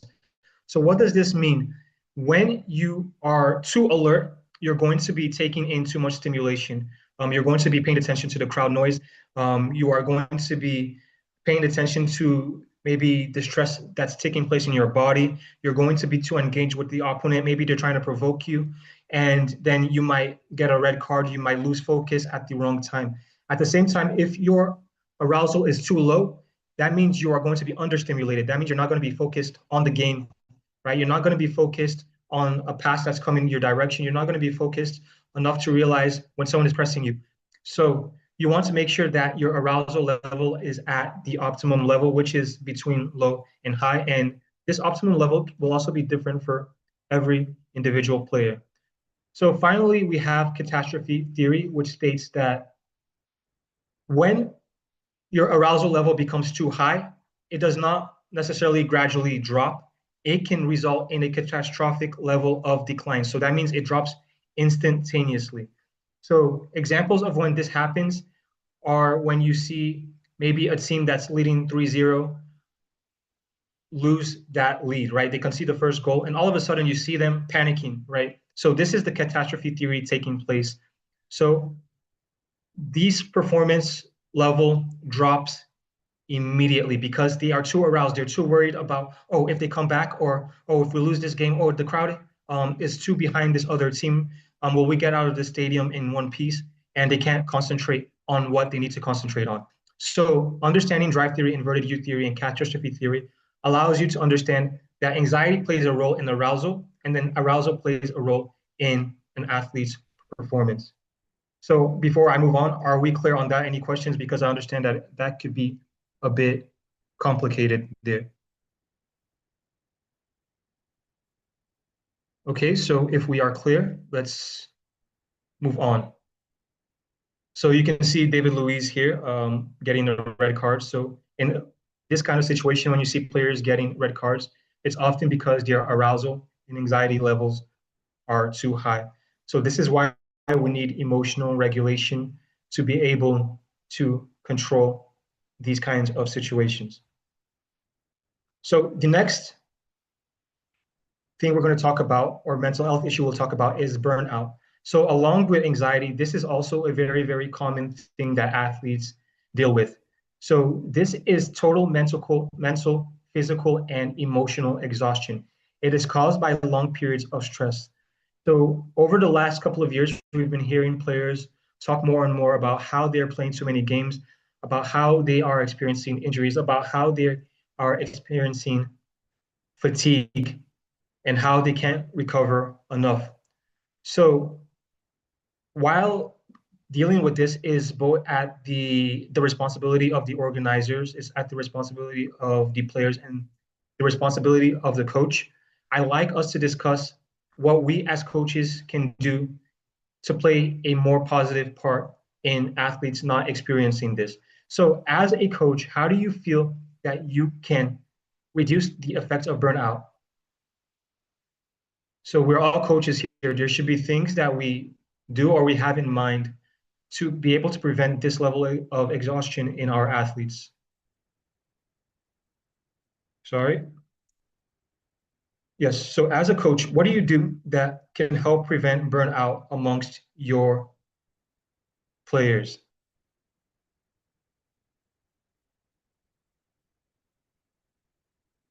You could reduce the amount of training, and Okay, then yes, reduce. where need be, you can, most of the time in Nigeria, we travel for very, very long distances. So if you can get the consent of your management, if you're traveling to Maiduguri, for instance, from Aba, and you have to play the next match in Kano, there should be provision for you to go from Maiduguri to Kano, not coming back to Aba and traveling to Kano. Such type of things can create a lot of exhaustion and bring about stress. Yes, thank you very much for that, sir. You mentioned two great things. You started with controlling the load of the training and also making sure that there is better transportation, and that is in a way that the players can actually recover well and not feel extra strain. So thank you very much for that response, sir. Coach Maruf, I also see your hand is up. Please go ahead. Yeah, Sir. all right, thank you. Yeah, also the weather condition, even during the training section, the moment you notice that the weather is the degree temperature is higher, you can create a water break interval for the players. And also, if you can recollect, during the World Cup, maybe under 17, they tried to introduce additional break session for players so that they can be able to maintain mental fit during the game. That's my comments. Thank you, sir. Thank you very much for that, sir. And those are two very good points: water breaks, cooling breaks, and making sure that you are keeping in mind the kind of weather that the players are playing in. There's some weather that is just too much, that causes too much harm to players. And as a coach, you should be able to realize that, like I said, it's not only about their physical health, but also their psychological well-being. So we have something in psychology that we call mental health first aiders. We have a lot of speech about why first aid is important in terms of your physical health, but the same thing is required for mental health. And as a coach, you can take on this role by providing this information that you gain from this class to your players, by opening up a line of communication with your players that, okay, if you're tired, please let me know. It won't count against you, because a lot of players, that's why they lie about their mental health state. They lie about their physical condition. They don't want to be dropped from the team. They don't want to anger the coach. But once you open this line of communication and let them know that, okay, we care about your well-being first. And if you are feeling unwell, please let us know. Please let one of the staff on the team know. They are going to be more honest with you, and overall, you will have a better level of performance from your team as a whole. Yes, Coach Festus, please go ahead. Yes, I see your. Good afternoon. Yes. Well, my Yes, observation as regards to this burnout issue is in regards to the Nigerian National League, the NNL. And it has been for 2 or 3 seasons now, the NNL have scheduled the time of their matches 3 p.m. the kickoff, 3 p.m. kickoff, Yeah. and you know there is warm up before even the kickoff. Reporting time to every match venue is 1:30 p.m. And we have made observations that this sun contributes also to burnout. And you are Yes. bringing players into the field 1:30, 2 o'clock, they are on the field, start warming up, 3 p.m. kickoff. I have been sympathizing with the players because most of the field we play on are synthetic pitches. And you know the heat, you will see them struggling in pains. They will remove their boots, walking with the socks. With the little time they have, maybe when one player is injured, you will see them removing their boots quickly, just to get relief of the pains or heat they are feeling from these synthetic pitches. So I think the authorities are also, we have to take a look at as regards to this issue, because it is also contributing to the health factor of considering the players. They need also to be protected health-wise, and it also contributes to burnout also. Yeah. So this thing has been disturbing me, but I don't know how it can get across to the authorities to reconsider the timing of the kickoff of NNL matches. All the Premier MPFL are kicking off their matches 4 p.m. The Women League, the NWFL are kicking off their matches 4 p.m. But NNL is 3. I don't know why. Is the health issue considering these players is worrying to me. Thank you. Yes. Thank you very, very much, sir. You bring up a very valid point about the match times. And I believe it's a infrastructure problem and a systemic problem, because a lot of the fields in the country, like you said, there's a lot of turf, astro turf fields, which increases the heat because of the rubber. And like you said, I've played on it before. When it's really hot, it burns the bottom of your feet. It's like you're walking on coal sometimes. And due to the infrastructure problems, like I said, there aren't a lot of fields with floodlights. And again, because of the issue with electricity, again, the fields that even do have floodlights, they might not be able to provide those games at night. When you look at leagues like Saudi Arabia, which also has a very hot climate, a lot of their games are played at night just because of this issue. They don't want the players to struggle with burnout because of their hot weather. So a lot of games are played at night. So it's one of the situations where, because it's systemic, that we have to handle the side that we can as a coach. Can you make sure that your team has enough water, right, to rehydrate during halftime? Can we use our rotation? Okay, so not just substitutes during the game, but how are we rotating our players between matches? Are we resting our players during maybe cup games versus league games? How many players can we rotate at a time?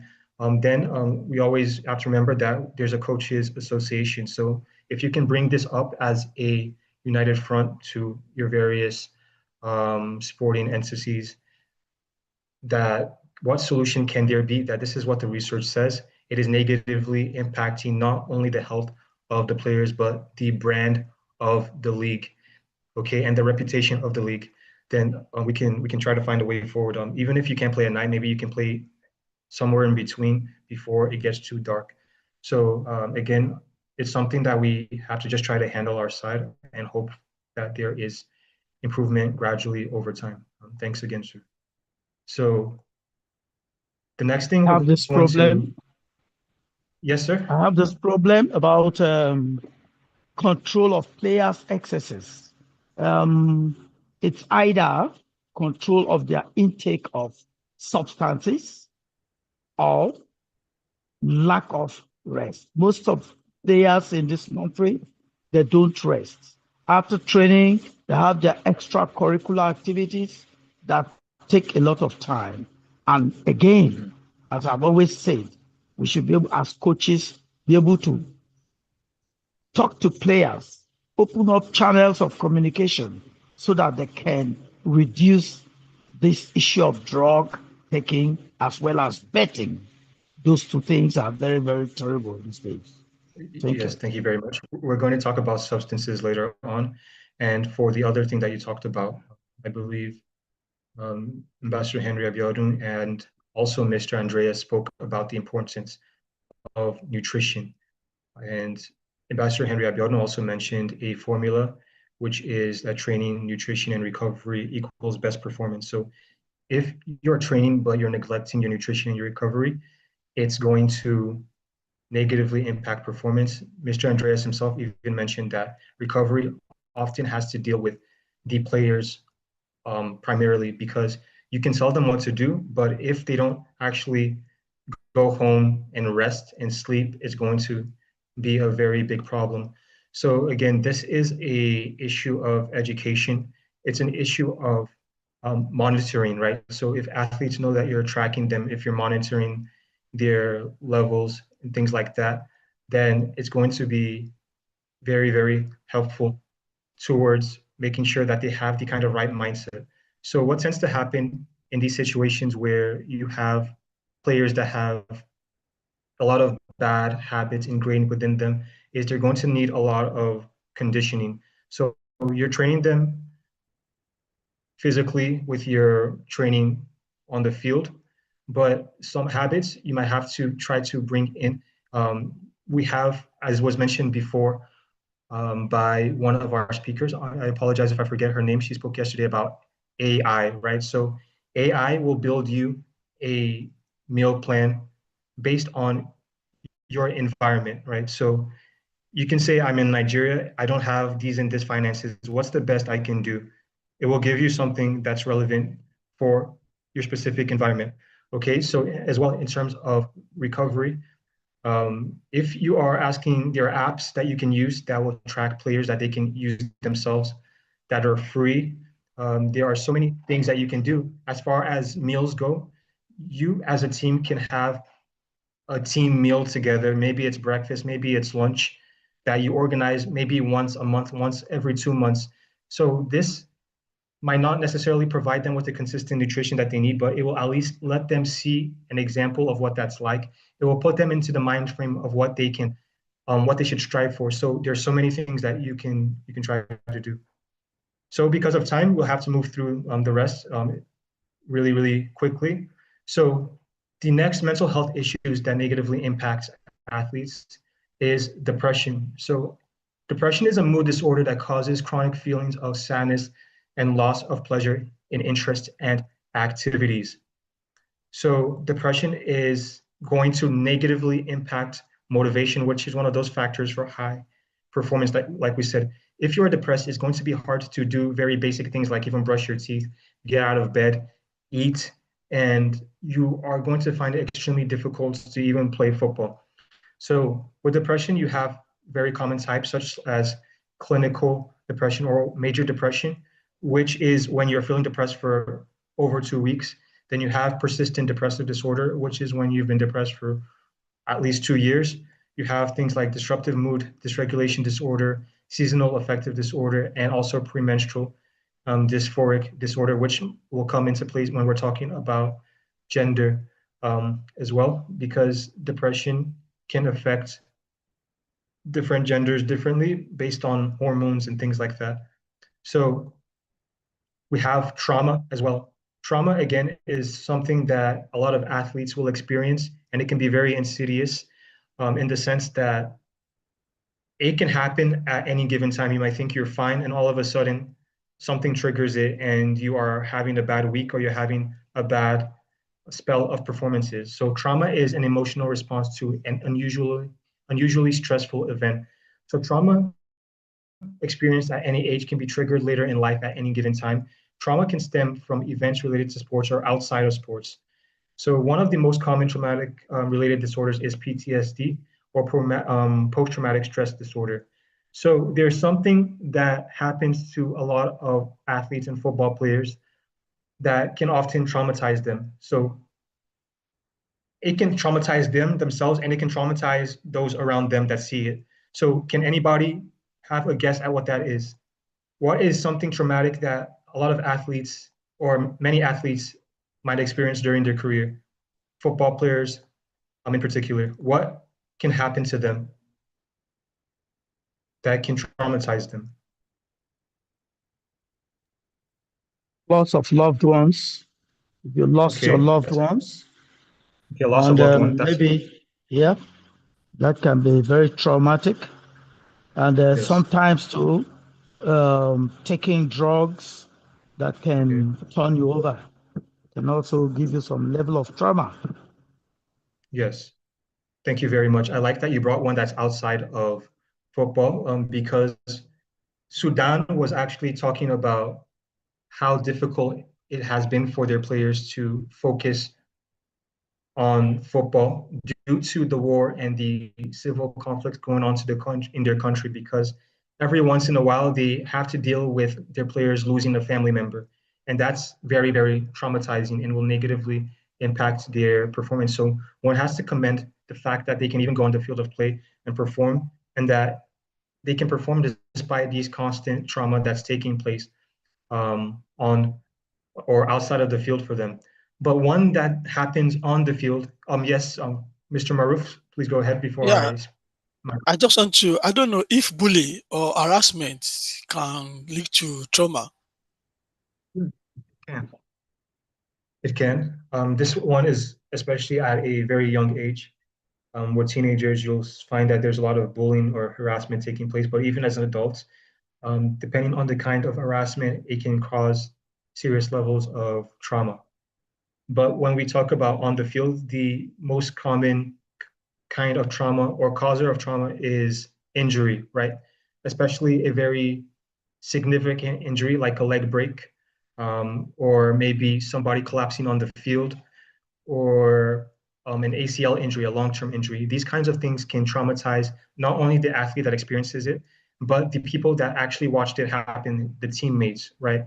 So they might be hesitant about getting on the field again because of maybe it makes them too emotional, or from the person that experiences the injury themselves, they might deal with what we call kinesiophobia, which is the fear of getting injured from movement. So a lot of athletes that are recovering from injuries tends to face this kinesiophobia. So they are scared of re-injuring themselves again because they are thinking about the long layoff that they have. They don't trust their bodies anymore. For instance, this tends to happen with people that have hamstring injuries a lot. They will be scared to sprint at full speed. And you'll be thinking as a coach that the doctor gave them the all clear. Why aren't they performing like they are before? It might be because of this kinesiophobia where they are afraid of re-injuring themselves. Okay. And what's the worst thing about this kind of phobia is that it actually results in physiological real symptoms. So this psychological fear will actually cause muscle tension that mimics actual injury. So you might see a player sprint and say that, oh, my hamstring feels tight, I need to go off.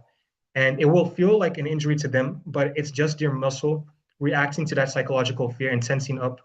and not actually allowing them to perform like they can.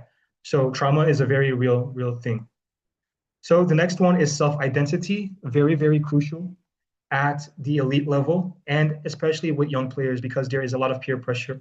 There is a lot of media out there telling them what they should be, and they don't have the growth or brain development yet to identify with themselves. They rely a lot on social identity to develop their self-concept rather than their own individual identity.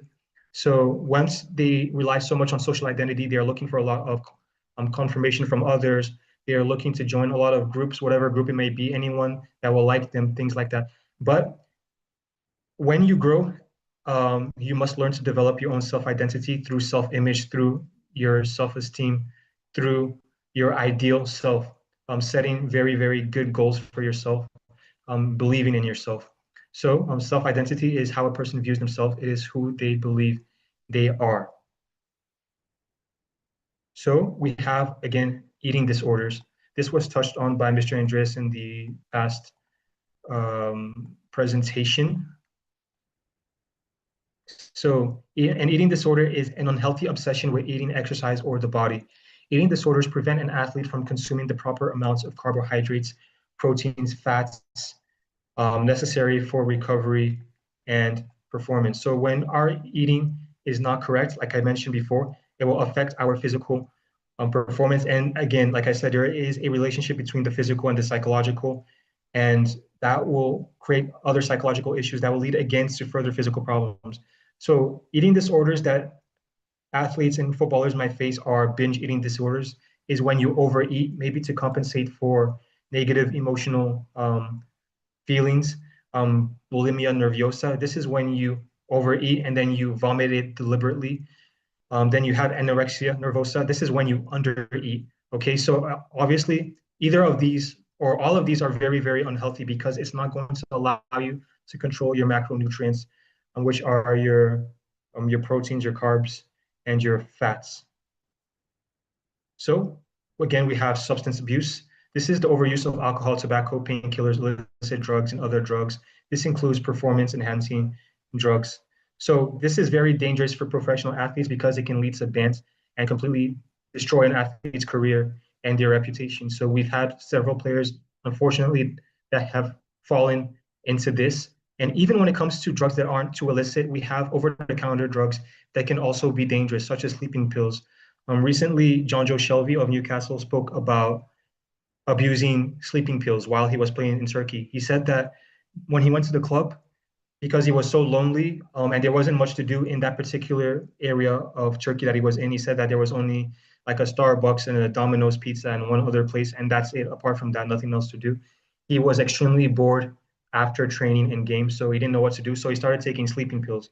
So after training, for instance, you take a sleeping pill at like maybe 3 p.m., then he'd sleep all the way to midnight, then take more sleeping pills again until training. So that became an addiction for him. And for those who don't know, if you take sleeping pills, it can be very dangerous if you overdose on it. So luckily for him, he realized the danger of that, and he was able to go off of it. But these are the kind of dangers when it comes to substance abuse. So gambling addiction, again, very common today, even amongst players. We've seen certain players get banned for this. And again, we see it all over shirt sponsors, all over different drink sponsors, so many sponsors.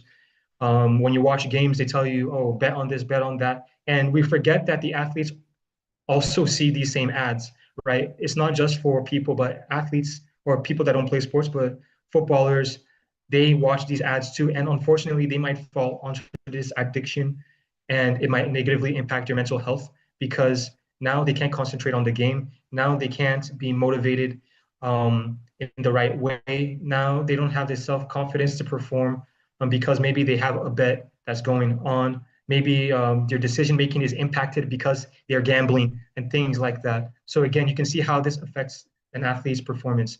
So how do we actually fix this? Well, the fix is, like I said, I want you all to remember one thing, and that is to treat mental health and your psychology the same way you treat your physical health. So what does this mean? This means that we want you to switch or to move away from a mental health way of thinking to a mental fitness kind of thinking. Just like you have physical fitness, we want you to have mental fitness. What does this mean? It means you should be prepared for the obstacles ahead of time, just like you would with physical fitness. It's not until you get to match day and you're going to face a team that you say, oh, I need to start training now, right? So that's the same thing you want to do with your mental health. You have a mental fitness approach. You gather the tools and you prepare yourself mentally ahead of time. So when the obstacles come, you can then deal with them. So mental health is a state. It encompasses a person's current emotional, social, and psychological well-being. And mental fitness is about action and preparedness.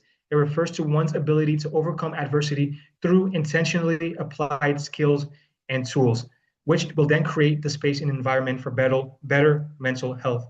So when you talk about a person's physical fitness level, that can be measured objectively, right? But we have a physical fitness approach for them to accomplish that physically fit state.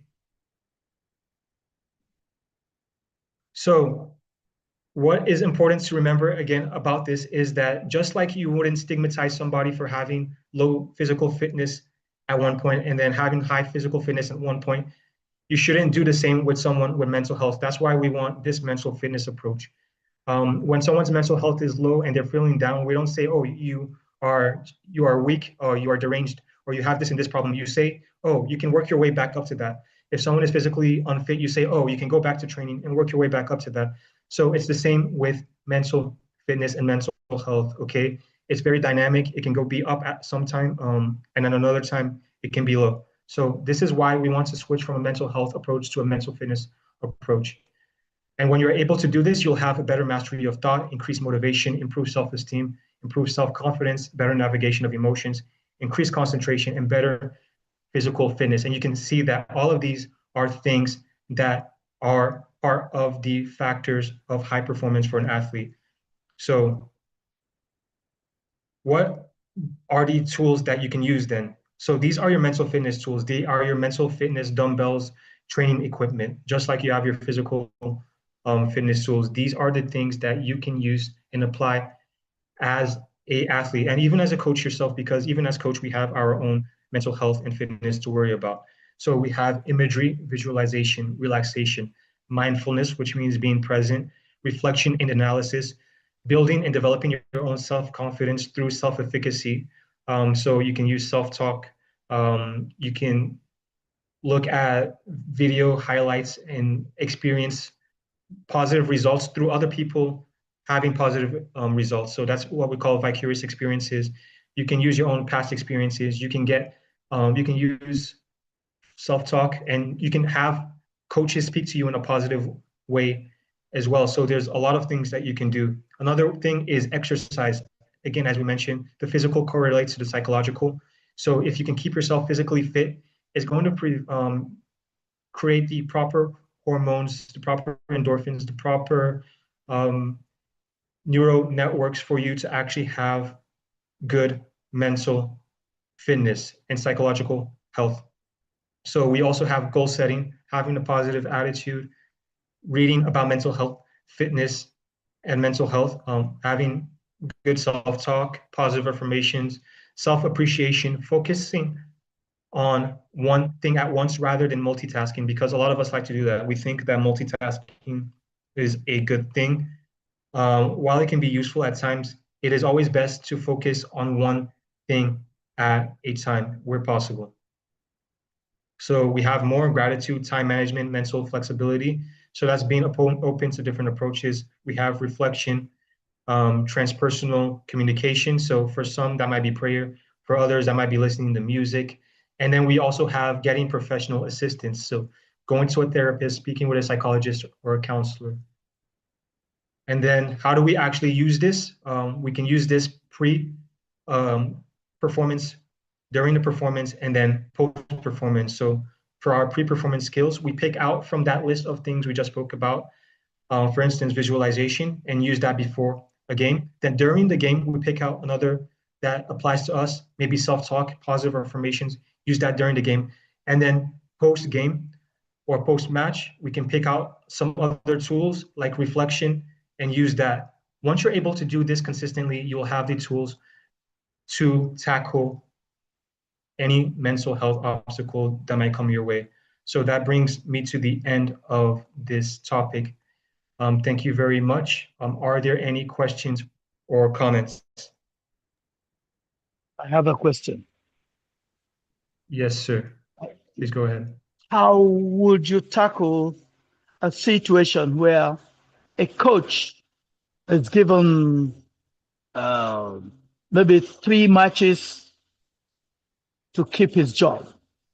If he loses any of those 3 matches, or maybe 1, 2 out of those 3 matches, he loses his job. And this same coach knows that he has 1 or 2 or 3 players who can perform maximally with the use of drug enhancing performance something. Now, this coach has been tempted to go beyond his bounds to get these drugs for those players. Is this a good advice? Is this a good thing to do? Because he wants to keep his job, he wants to win his match, and so he goes ahead to abuse the players by giving some of them drugs. Even those who are not used to drugs, he now encourages them so as to win his match. What's your advice? My advice is any coach that is going to be doing that, even before he's sacked, he's no longer a coach anymore because he's not working within the rules of his job. Okay, so as soon as he does that, he puts the player at risk. He puts himself at risk, and he's destroying the integrity of the game of football because he is not allowing things to be fair. So regardless of how difficult the situation is, being fired from your job, being given an ultimatum is part of being a coach. We've seen Maresca get fired recently. We've seen Amorim get fired recently. They can't say, although their situation is very different, and I understand the challenges that might be faced here in Africa, but if you do this and you are found out to have been involved with illegal substances, you won't just lose your job for a short period, you might lose it forever and be completely banned as a coach. So it's not something that is recommended in any case. I'm dealing with a lot of grassroots coaches. Yes, and it's something that you shouldn't accept. Yeah, some of these grassroots coaches tend to look away when they are very young children go into this gambling and even drug stuff. So I try to educate them, to let them know that it's not all about winning these matches. No, it's not. Educate the players on what to do and keep them away from these vices, these terrible things, these attitudinal problems. And I think some of them have turned around, but majority of them still go out to do their things their own. Yes, it's something that you must have a very strict policy about. It's good that you're educating them, but you must have a very, very strict policy in regards to it because it has a lot of negative consequences for your team, for the individuals, for the game, and for the person's life. So it's not something that should be tolerated in any regard. So thank you for the question, sir. Are there any other questions? Okay, if there are no further questions, then I would also just like to speak briefly on HMB Global Sports. So if you appreciated this topic, there's also more you can learn through HMB Global Sports workshops. We also provide other sports management services. Similarly, at Elroy London University, in the Faculty of Sports Psychology, which I lecture at, you can have courses in sport management, coaching psychology, sports psychology, sport and exercise science, sports journalism, and various other things. And this is all at the PhD, bachelor's degree, master's level, diploma level, whatever you may wish. I see one more hand up. Coach Aliyu. Please go ahead, sir. Yeah, thank you very much. Very exciting. This is one of the topics that really intrigued me, and I'm using every day in my session, talking about the human first, putting the human first before the player, because it shows that players are the most important in the game. But I would like to raise a challenge, which by many of us face when dealing with players. Players are not too complex, unless maybe we see them as the human first before we see the players.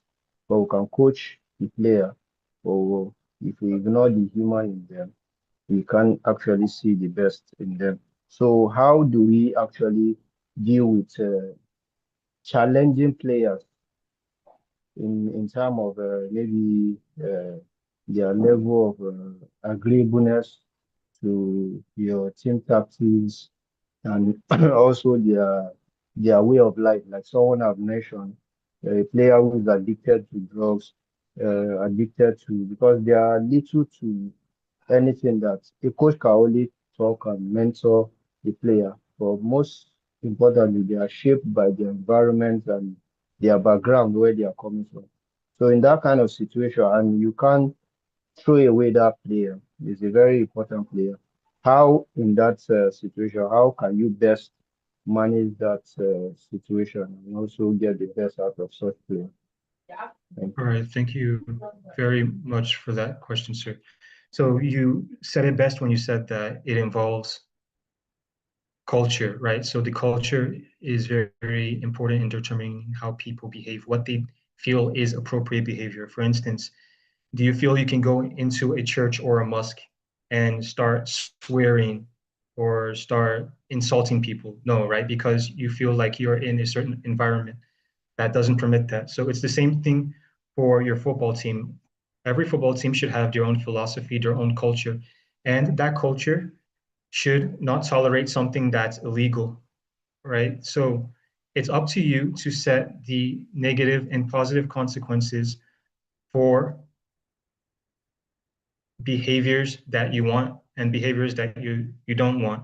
So before a game or before a season, for instance, every player on your team should know what your team's policy is. So, and they should know what the consequences are for going against that policy. They should know what is absolutely unacceptable and what will result in other smaller negative consequences. So if you are dealing with drugs, you should be, if it's up to you, which I recommend, you shouldn't be able to play on the team.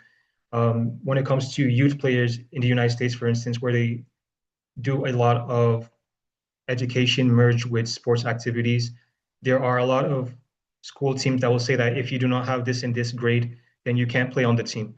So drugs are a lot more serious than that because it can put your life at risk. So you should have the negative consequences that will not allow that. This is called conditioning, right? So you can have negative reinforcement that if you do this, you don't play. And you can have positive reinforcement that if you are actually able to carry out good behavior for this long period, this is how you're compensated for it, right? So it's up to you to condition that behavior. We learned a lot about leadership from Miss Abiodun yesterday, and leadership has to do with dictating the kind of environment that you want. And as a coach, you're a leader, so you have to be able to enforce that. Okay, thank you very much. Welcome. Okay. Yes, please go ahead before the next person. Oh, okay. Please, the second question is based on a coach. We've been talking about a coach managing players. We often neglect that the coach also is a human being and he deals with a lot of people in terms of the players, his management, his coaches, his assistants, and all that. How best do coaches will be able to manage is a trouble, like if I will use it like that, troubled assistant with co-workers working with him that are giving him serious headache, how best do a coach handle that maturely and see that at least it's a win-win on both sides in terms of maybe at the end of the day, maybe a coach is left handling his own session. The head coach is ending up handling the whole session from start to finish, whereby maybe those who are set to assist him just move around maybe because they feel it's not carrying them along and all that. So how do Okay, thank you very much. Thank you very much. That's a very good question, and it's a very deep and difficult question. But I'll say it's a question of motivation and roles. Okay, so you have to give people roles that allow them to feel like they are contributing in a way that motivates them and allows them to achieve what they want to do, so that everybody can work in a cohesive way. So when we want to deal with people in this kinds of situation, you have to know what motivates each person you're dealing with. For instance, if we use one theory of motivation, it talks about affiliation, achievement, and power. So most individuals are motivated by at least one of those primarily. So you have to place them in a role that allows them to achieve that particular goal, whether it's affiliation, meaning that they like to feel like they're part of a social group. They like it when other people like them, things like that. Whether they are motivated by power, so they like to be in control, right? Or whether they are motivated by achievement. So someone like Ronaldo is motivated by achievement. Oh, I accomplished this, I scored this amount of goals.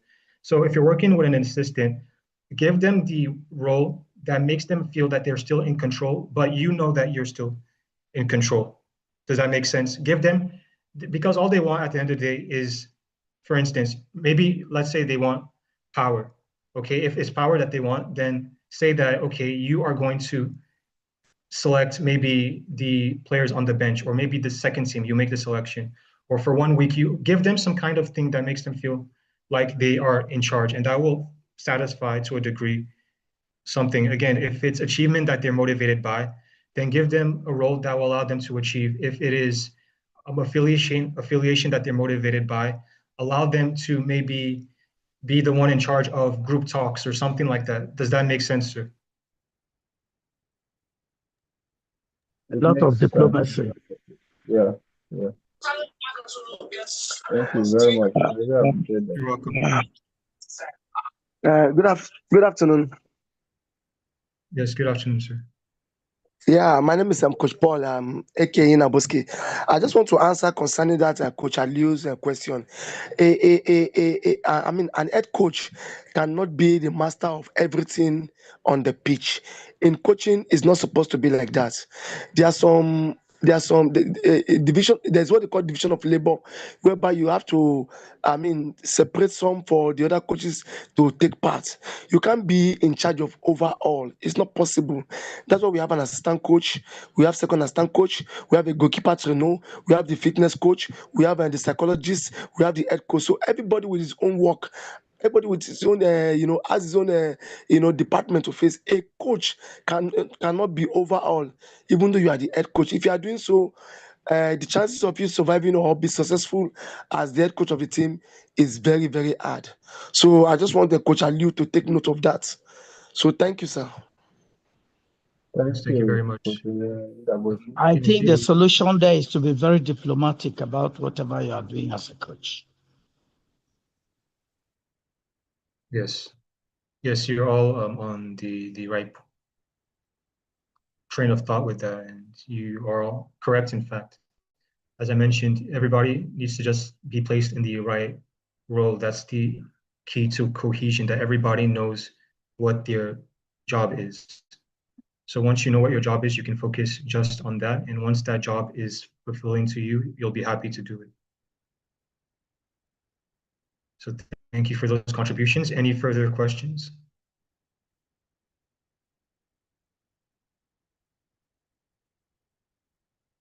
Yes, a question on the chat. Okay, thank you very much. Let me have a look. Okay, from Coach Kefe, how can we create a training environment where the players' effort is consistently matched by appropriate and meaningful reward? So that's a very, very good question, Coach Kefe. So that ties into conditioning and also ties into motivation. So what motivates an athlete or any player? Okay, there's three things primarily. One, autonomy, right? So that means that you allow the player to have a degree of control over what they're doing. Two is the actual input from the coach. How do you relate with the player? Are you positive towards them, right? Are you encouraging them? Because that's what's going to make them put in more effort. If you say that, oh, everything you do is bad and you're trying to control everything they do, you're not going to want to put in effort because you're going to be like, what's the point? Then the last thing is you want to emphasize effort over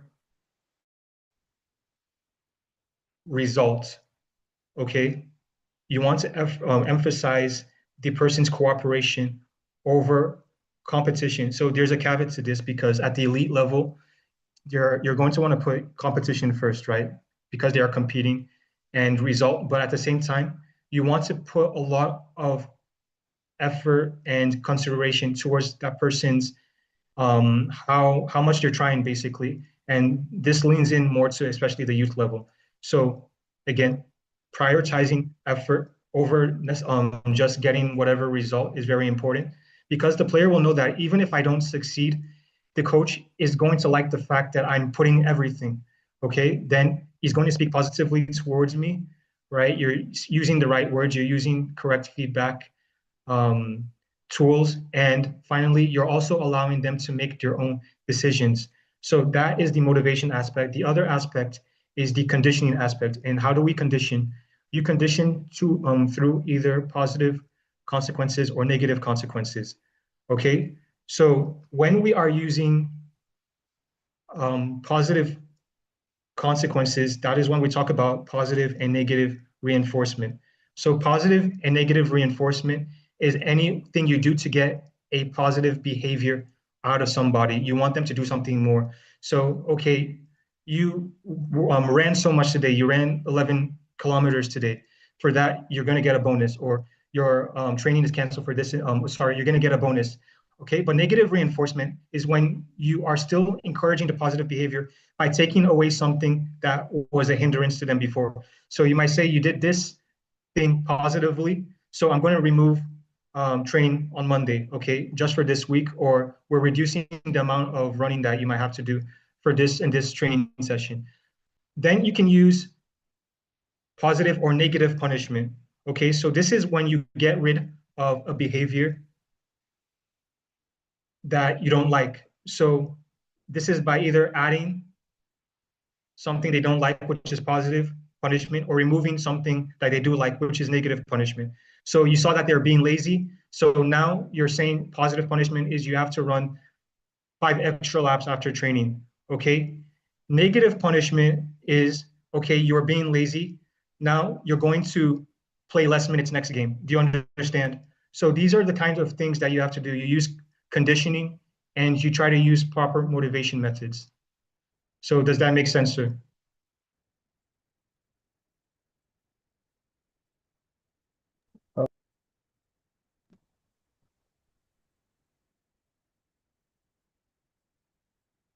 Okay.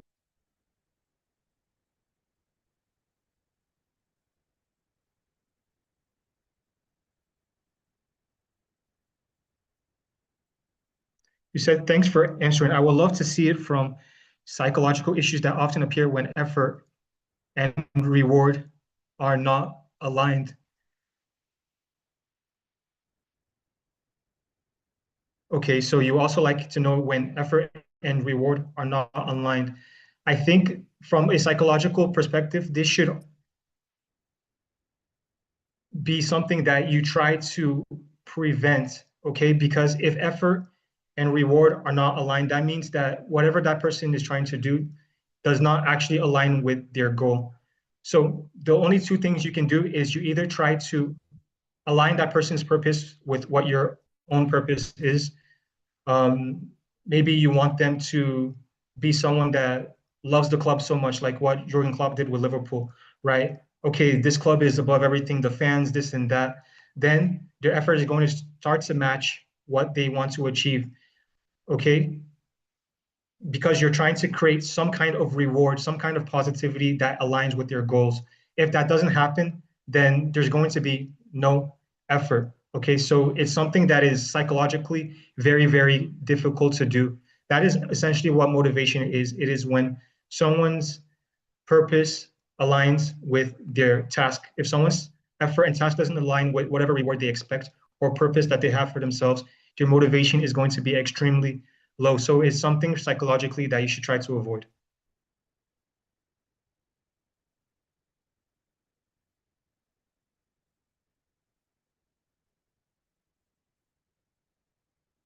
Okay, you're welcome, sir. Any other questions?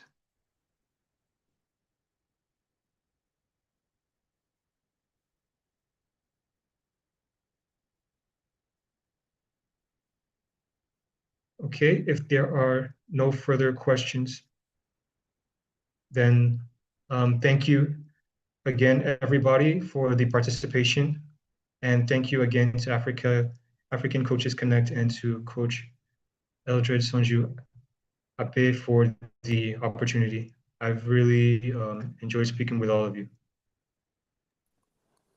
Thank you very much, Mr. Adinaju, for the insightful explanations. I mean, you went as deep could be. I mean, the attendees of today's seminar now can probably call themselves diploma holders in basic player psychology, with how deep you went. Thank you very much for the explanations. I'm very, very sure that you left no stone unturned in telling people what to deal with when it comes to player psychology and mental health. And I know that a lot more people that didn't know anything about it before now know about it, and people that knew just a tad bit, a lot more about player welfare, especially with regards to mental health. Thank you very, very, very, very much again.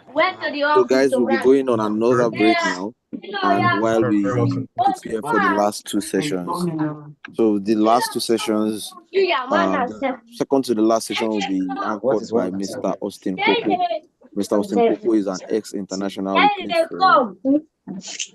He played for Nigeria in the 80s, and is currently a grassroots football expert and is the secretary of the Nigerian National Association of Football Professionals. So he is also a member of the Player Status Arbitration Chambers of the NFF. So he's going to be talking about football as a tool for grassroots, as a tool for national football development. And then Mr. Peter Miskiwa is going to be talking about the nexus and the differences between esports and actual sports.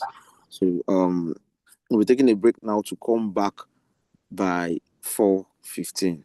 Thank you very much, everyone. Thank you. So see you by 4:15 in 45 minutes time. Thank you.